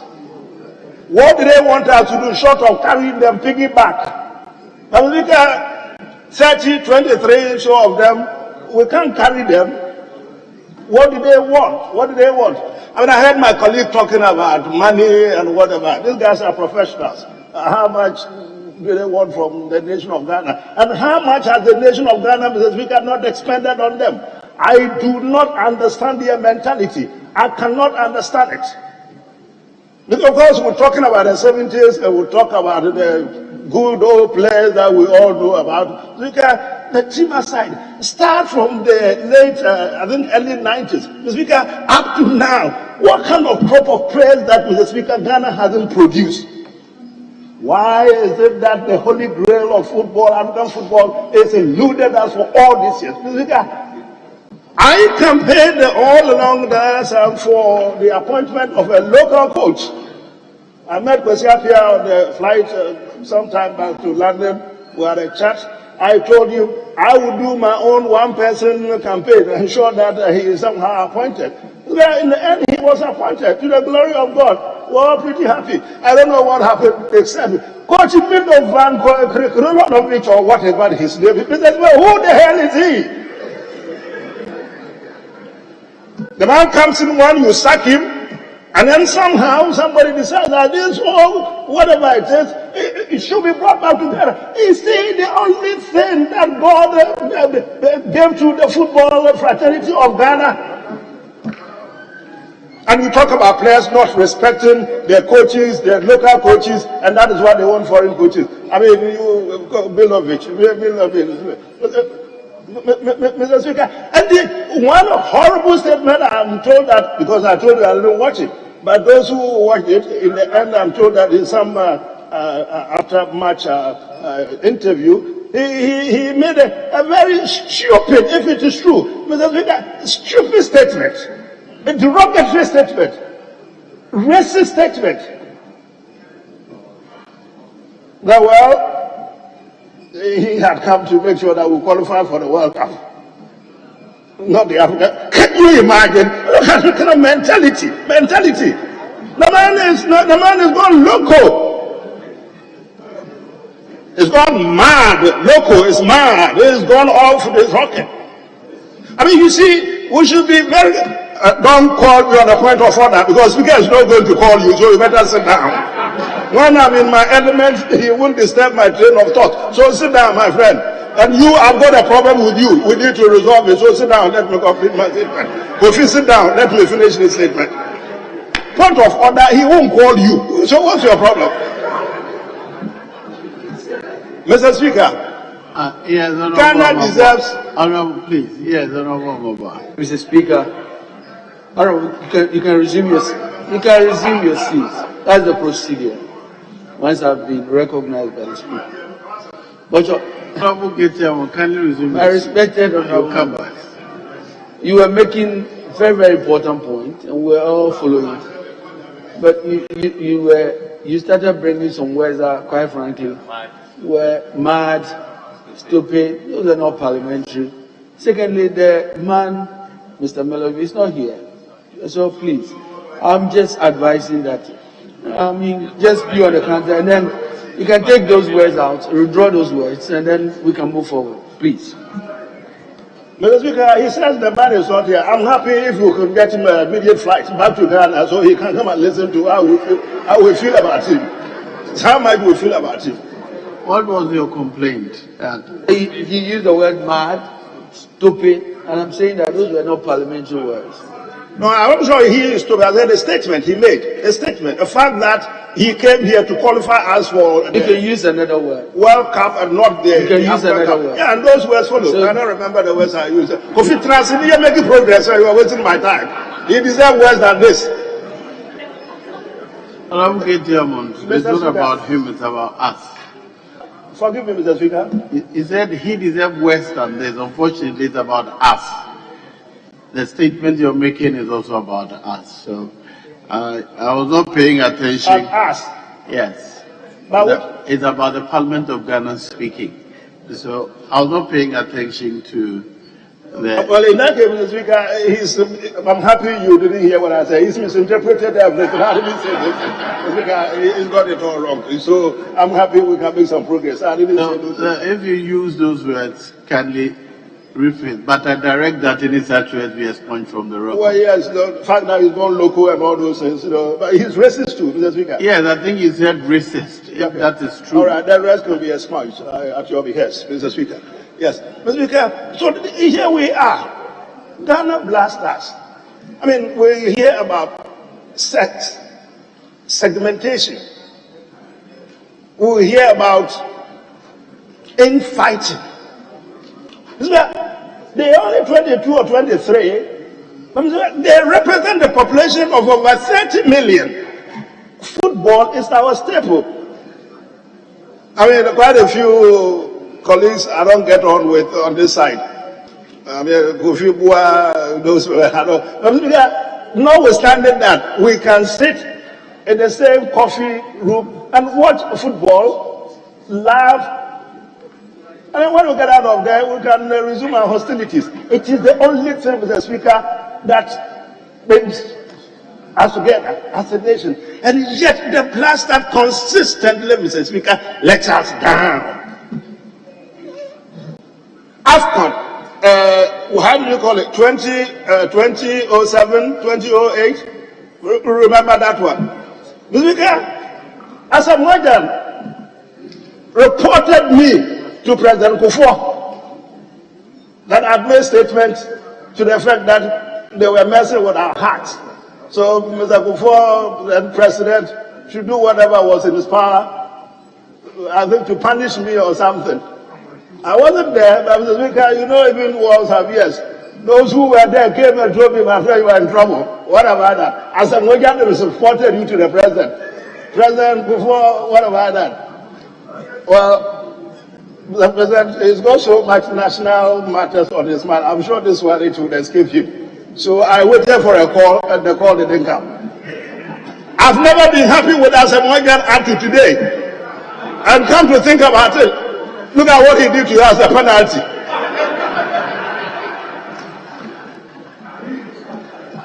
You see, it is a very serious matter. When it comes to blasters, it comes to all of us. But let me let you into a little secret. I'm so sure if I hadn't left this country or sometime when I was young and I'd followed football the way I used to do with all my heart, maybe I'll be a dead goat by now. You come to listen to commentary, watch Kotoko playing matches, and the speaker. This my leader remembers fairly well. I called the team Cargo Warriors. He told me the other day they weren't called Cargo Warriors, they called Cargo or something Warriors. This is where we played them here at the Crossport Stadium. Major Lamte. Arnold Warriors. No, Cargo. It wasn't Arnold. Zambia. Cargo. No, it's not Arnold. Cargo Warriors. Cabo. I'm always saying B. Cabo, it's fine. That's their name, Mr. Speaker. So we played at a Crossport Stadium here. We didn't have the international referee. There was a Major Lamte Ghanaian referee, the Speaker, who officiated. We scored as many as 5 goals. 3 of them were disallowed. I collapsed. I was only about how many years? 10 years, whatever. Football is a very serious business in Ghana. You journalists tell those who are placed at the helm of affairs of our football, they shouldn't mess up with the country. They shouldn't. If I'd watched it, I certainly would have died that day. My condition would have been worse.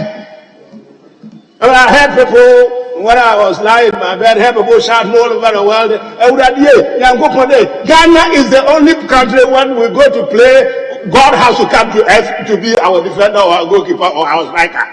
I mean, God has got so much to do, but he's always calling to aid. Speaker, there was some little clip I watched on this. This guy, you know what I mean? I think he made the point. He said to the whole country that, listen, as far as he was concerned, it was a serious business today.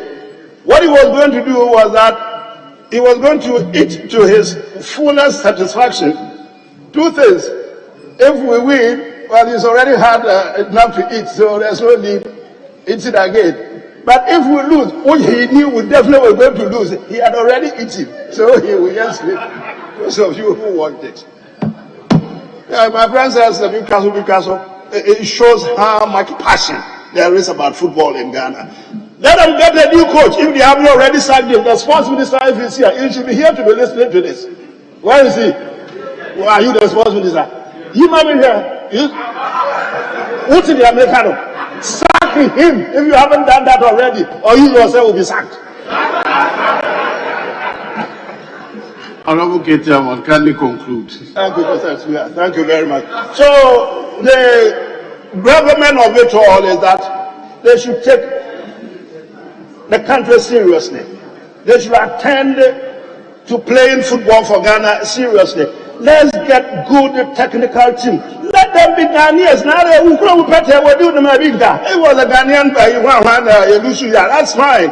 It's not Merovich or Begiska or the monies, and don't let us waste good money after bad coaches and technical team of that caliber. It is not good. And let's try and get our locally trained guys to partner with some very good players. Mr. Speaker, there's this last point. It troubles me if it is true.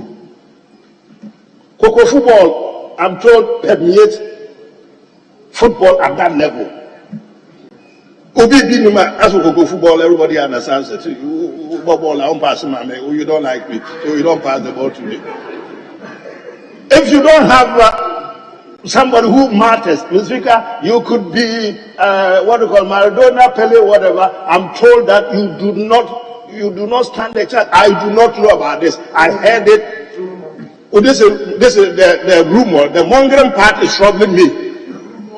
But anyway, Mr. Speaker, This is about it.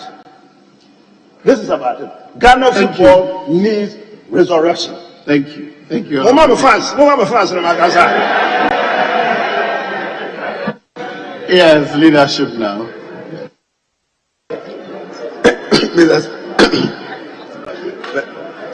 Mr. Speaker, let me thank you very much. Kate.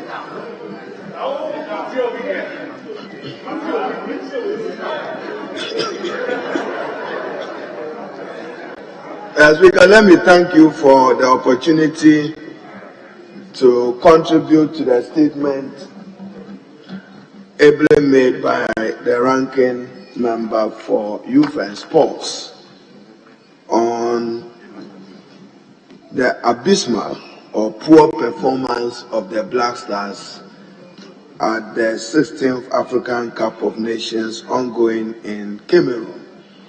And Mr. Speaker, to share the disappointment of Ghanaians in our Black Stars is certainly not encouraging, not the best, not inspiring, and does not even encourage us to want to invest more as we look forward to participating in Qatar, the World Cup in Qatar 2022 late this year.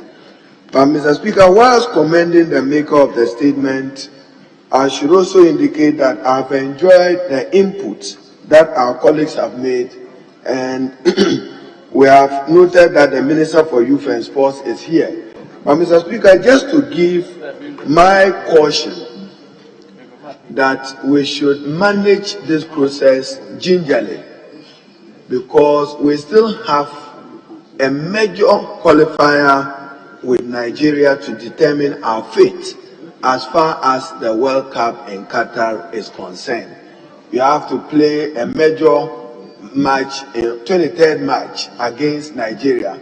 So between now and March, how do you manage the transition of a coach whose performance you are unhappy about or you are dissatisfied about?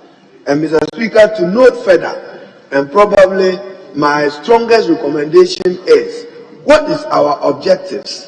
And Minister, we are yet and we are unable to recover from the continuing humiliation of the Black Stars. And we need to take note of it and build a team. But Mr. Speaker, our expectations were also too high. What is the nature of the Black Stars of Ghana today? Minister, you know for a fact that you went into this game with our 17 debutants. 17 of our players were young players. So if you go in, the nature of your team, it was a young team. It's not the Black Stars of Abedi Pele, the Black Stars of Tony Yeboah, and the Black Stars of Samuel Osei Kufuor. No, you had as many young debutants as 17 in this particular category. To sack or not to sack, Mr. Speaker, I may not even offer an opinion. Local or foreign, I may not offer an opinion. But Mr. Speaker, the GFA management and the Ministry of Youth and Sports, how was Milova determined? Mr. Speaker, the facts are that a committee of 3 was put in place and given 72 hours. At that time, Minister, you didn't raise questions, we didn't raise questions. Do you determine a coach 72 hours? So within 72 hours, a certain determination was made. And the determination was made of Milo. There are many other concerns that we can share. Then your technical bench, Minister, when you came here and made a statement and asked for national support, we assured you. But your technical bench, beyond the coach, the like of Tony Balfour, Tony Yeboah, Samuel Osei Kufuor, Stephen Appiah and Co., they are all still around. Even if you want to constitute them into some advisory group to assist, they can.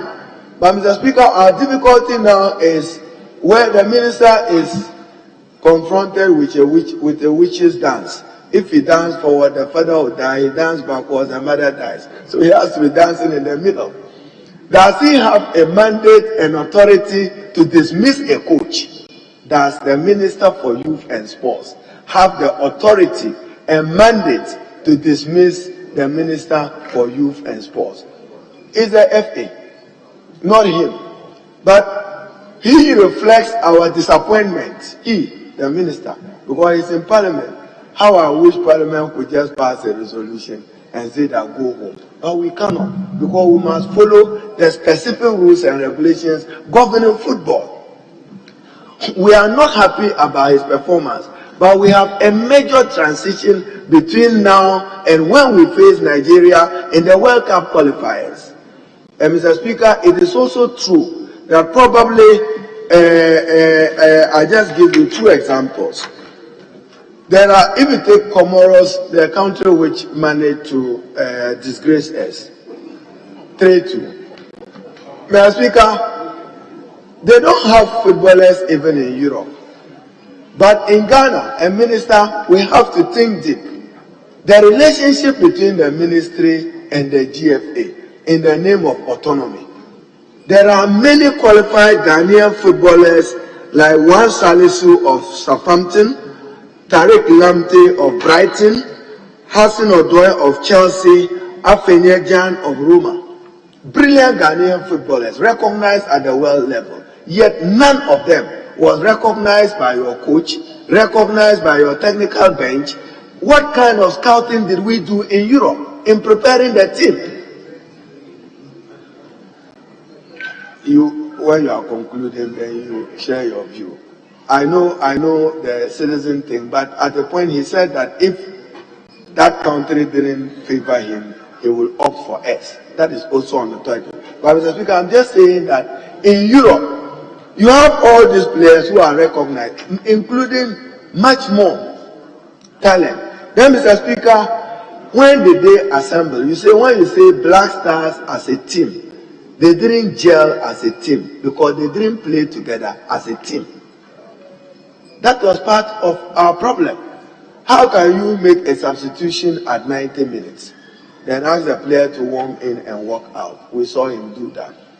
Then even when you suffer, Mr. Speaker, the disgrace of Congo was largely because of the early conceding that goal in the 5th minute.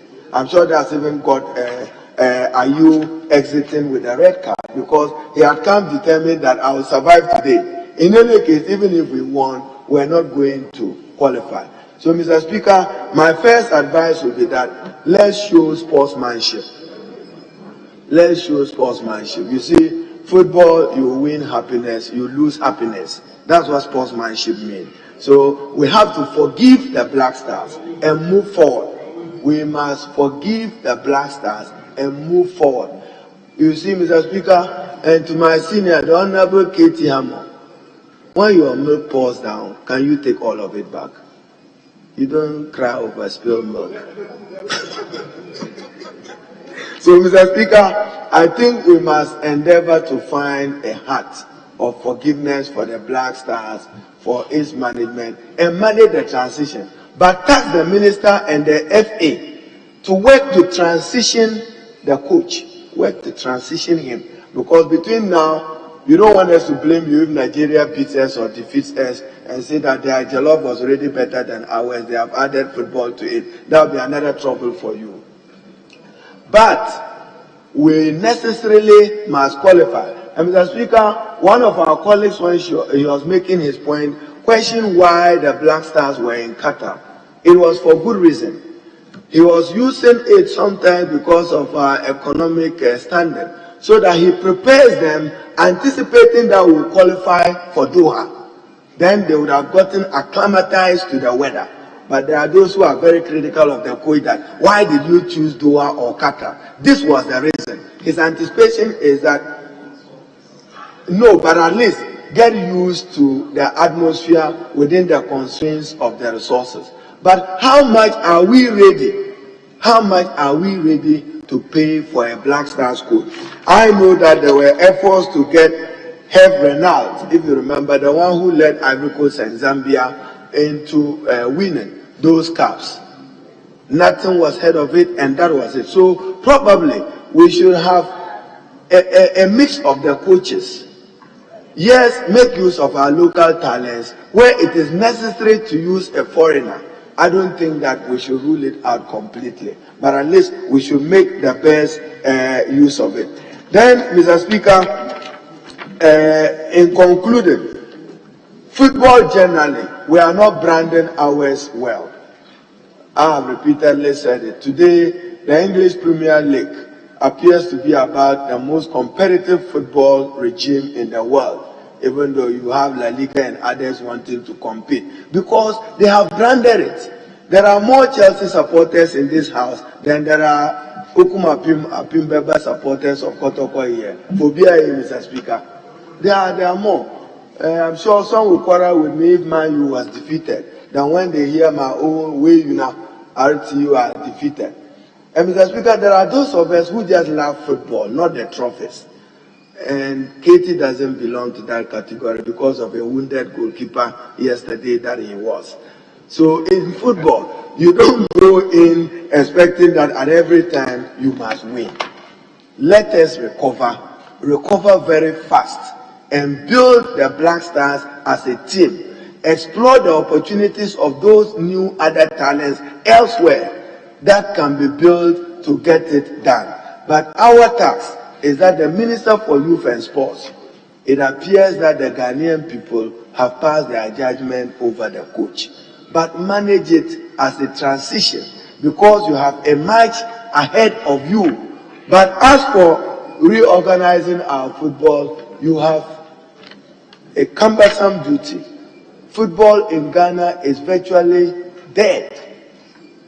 Now, even if you go for a Kotoko House of Folk match, enthusiasm, Mr. Speaker, very, very low. Then the local talents, what the Honorable KT observed, there are many talents that are ignored for reasons that we cannot understand, and for reasons that we must demand explanation, because we also watch them on TV and we can know that this is a bright player or a good player. Yet when you are calling, they are not called. So the Ghanaian people will ask you that, how come this particular player is not featuring at the level of the Black Stars? Mr. Speaker, I see that we have spent considerable time on this particular statement. I should be concluding so that we will hear from those who will respond to the issue. So, GFA, Mr. Speaker, they are saying that, and that's a conflict. I think that the ministry didn't manage the announcement well. In the news already is that Coach Milivac sacked. When you ask sacked by who, they say the ministry or minister. Now, the GFA has a meeting tomorrow, I'm told, to deliberate on this particular matter. So it means the coordination is not well. Even if that was your wish, you should have routed it through properly, quietly, and diplomatically to manage it. Now, the turf war have always existed between ministers and the Ghana Football Association, because they think that they have even more resources than the minister. Because when you are struggling to travel, they are able to depend upon their resources. So, Mr. Speaker, our challenge is the Ghanaian people expect the Black Stars to qualify for the World Cup in Qatar this year. That we ask and demand of you. That make sure that the Black Stars qualify for Qatar and perform better than they have done in Cameroon. Now, Speaker, with this, let me once again commend the maker of the statement, at least for giving us an opportunity to be able to discuss this important matter so dear to the hearts of many Ghanaians. I thank you. Very well. Honorable Majority Leader, before you take your turn, can I please introduce the delegation of CPA members? Honorable members, as you're aware, the Parliament of Ghana is hosting the Commonwealth Parliamentary Association CPA Africa Regional Workshop on Trade, Security and Gender. Today I have the pleasure of acknowledging the presence in the public gallery of this chamber, delegates from various sister countries attending the workshop. There are honorable members of Parliament from the United Kingdom, Nigeria, Seychelles, Cameroon, Mozambique, Malawi, Zambia, Kenya, Sierra Leone, and the Gambia. They are accompanied by some staff of the CPA UK branch. Honourable members, on behalf of this august house, I once again welcome them to our country. May I request that the delegation be on their feet so members will acknowledge them.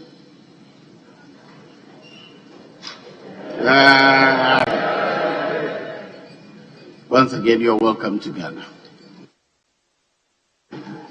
Now, Honourable Majority Leader, you may conclude before the Minister responds. Thank you very much, Mr. Speaker, for the opportunity, and to also express my profound appreciation to the Honourable Member of Parliament for South Tongue, the Honourable Kobna Woyome, for bringing this statement to the House, in order for us all to appreciate the enormity of the situation before us. The Speaker, the last time that the Black Stars won the African Cup, the tournament was in 1982 in Libya. Mr. Speaker, that is some 40 years ago. We kept living on our past glories. When we first won in 1963, 1965, Egypt had not won any. Today, Egypt is on the ascendancy and they've won so many of the tournaments. Speaker, the last time they climbed up and moved to 5 wins, it was Ghana that they beat. Mr. Speaker, as I said, we're living on our past glories. And it's important that we revamped our efforts.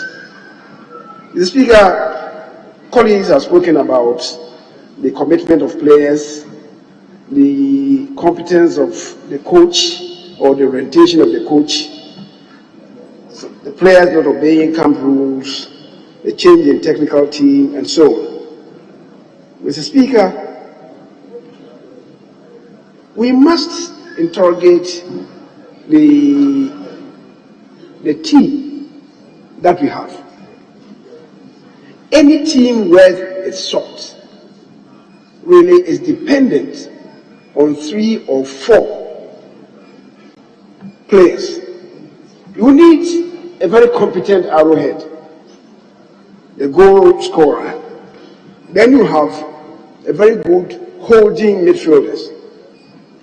You have one that you can count on as a person who marshals the defense, steely defense, and then a very good goalkeeper.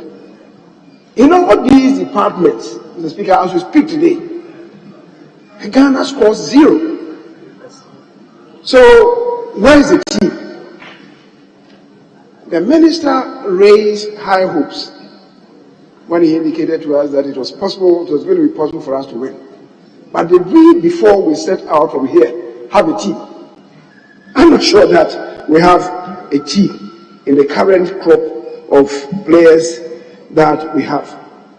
Mr. Speaker, so technically, the players are not up there. Forget about the accolades that our sports journalists are heaping on them. Technically, they are not there. And even for those of them who are outside, what's the quality of the teams that they are playing for?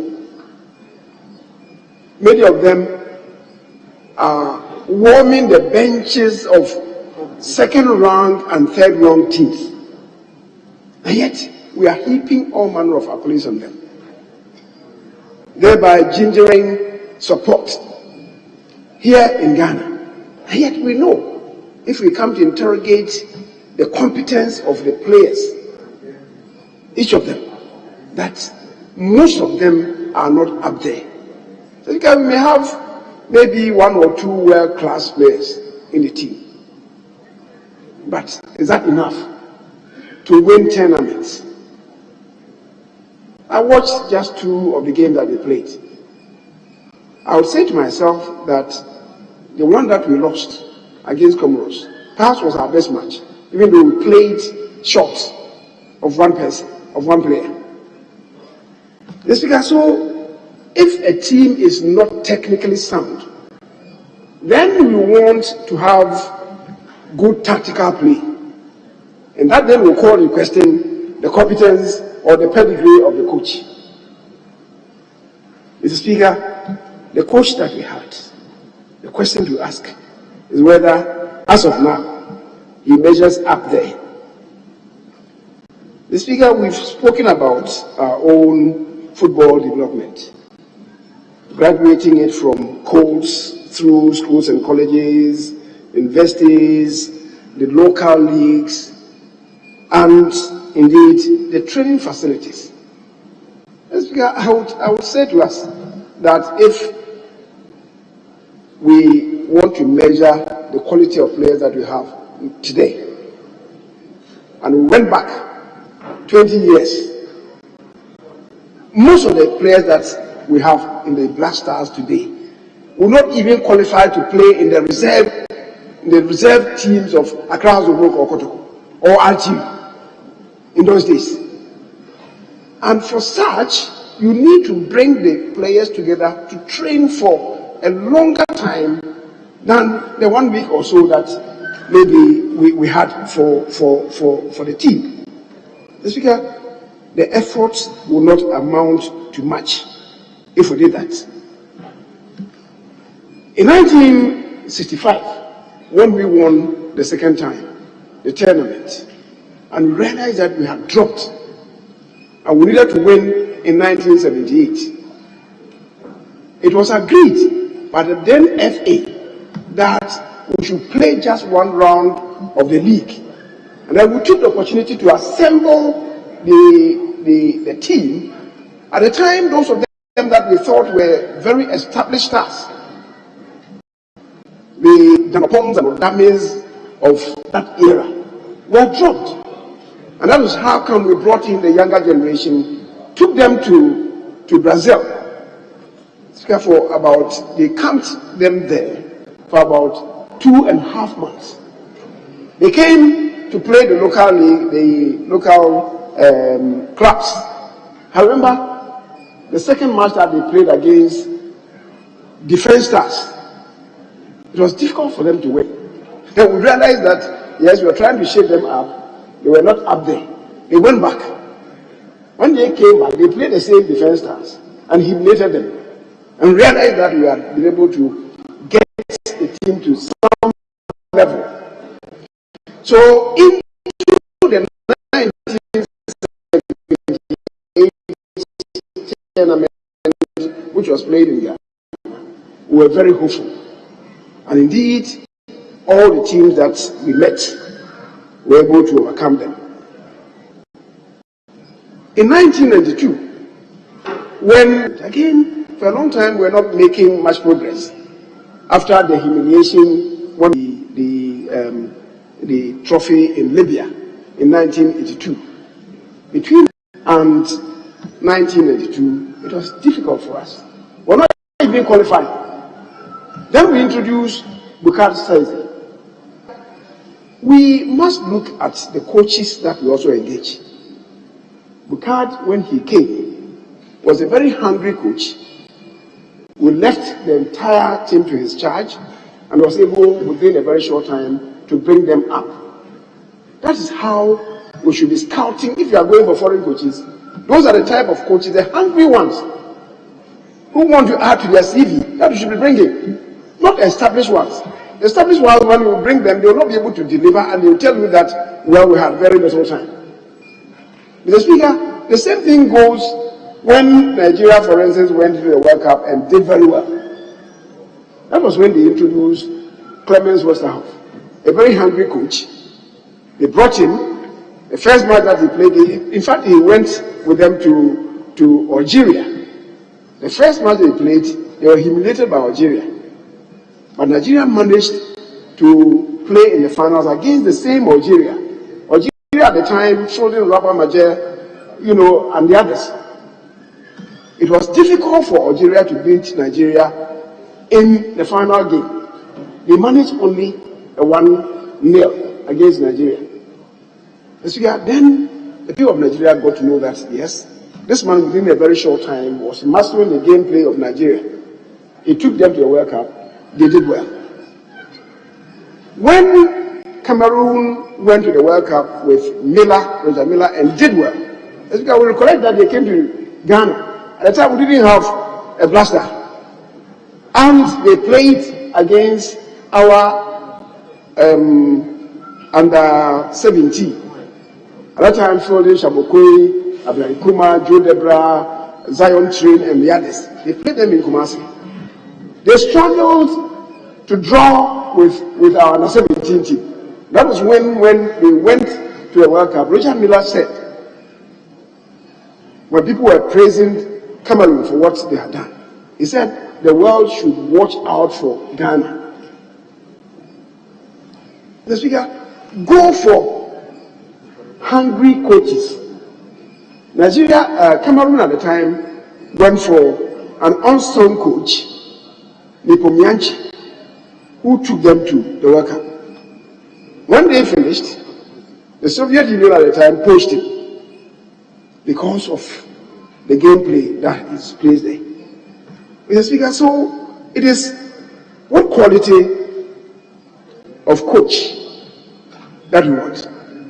If you're not going for the hungry ones, and my first preference is for local coaches, Mr. Speaker, you can put maybe some of them together, 2 or 3, the established ones, and you can even give it to the Coaches Association, that they should give us 2 or 3 of their best, put them together to coach the national team, and we see the results. Mr. Speaker, I think there's also a question that we have to ask ourselves. Since the FA, the Football Association, came to be taken over by the clubs, what has been the results? Is that the way to go? Before they came in, we had our own structure of technical people managing the Football Association for us. The football clubs have insisted that they dominate. Ever since they took control, what has been the results in tournaments? And that is when people even question the selection of national teams.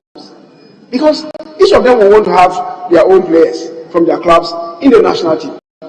What has been the results to us? Mr. Speaker, so there are so many questions that we should be asking about what went wrong. And indeed, as I've said, I agree that yes, today we don't have the big corporate bodies to be assisting in grooming players. The era of Samatex, the era of new plan stars, Akoshobo testers that produce Apotex, even from Akujeto's place, Drontex, Joplin testers, they are gone. Dumas of GTP used to be one of the clubs. Gear Stars, Stearman Stars, Ash Gold, and even from the armed forces, Defense Stars, later christened SS-74. Where are they? The Speaker, so we should look at how we are developing our football. We need really to have long-term strategic plans to invigorate our football. Mr. Speaker, for now, I agree with the minority leader that we don't have the luxury of time. If we have to compete in the World Cup qualifiers, we need immediately to determine the way forward for us. If we have to sack the coach, let it be sweat to introduce new coaches who then will have at least 5 weeks or so to get the team together. If, on the other hand, we want to leave him, then scurrilous attacks should also cease, because that will also demoralize the man. My own preference, though, is that the 2 Ghanaian coaches who are outside, Tanko is the deputy coach to to Dortmund. And his pedigree is high. Ibrahim Tanko. Mr. Speaker, so if we have to give the Black Stars to him, I believe he's one person who can deliver for us. But let's handle the matter gingerly. And I think, I understand the FA's meeting tomorrow. If they have to get rid of Milo, because maybe he's wounded and his crest is falling, let's do what is needful. Bring in the other, another coach. I'm saying that my own preference is to bring down Tanko. The Speaker, having said that, we should come together not to stop supporting the Black Stars. We have bemoaned the fate of the Black Stars, and I guess so many of our compatriots are not in the mood to even continue watching the tournament. That is, there's injury that has been inflicted on all of us football lovers in the country. That means that we should revamp the Stars. If we have to invite some new people into the team, so be it. So, Mr. Speaker, the earlier we acted with some degree of alacrity to save the fortunes of the Black Stars, the better for us. Let me also urge those of them who contributed to the journey to Cameroon not to relent, because we need to continue our support for the team if indeed we want to maintain them, or if we want to call out to our participation in World Cup or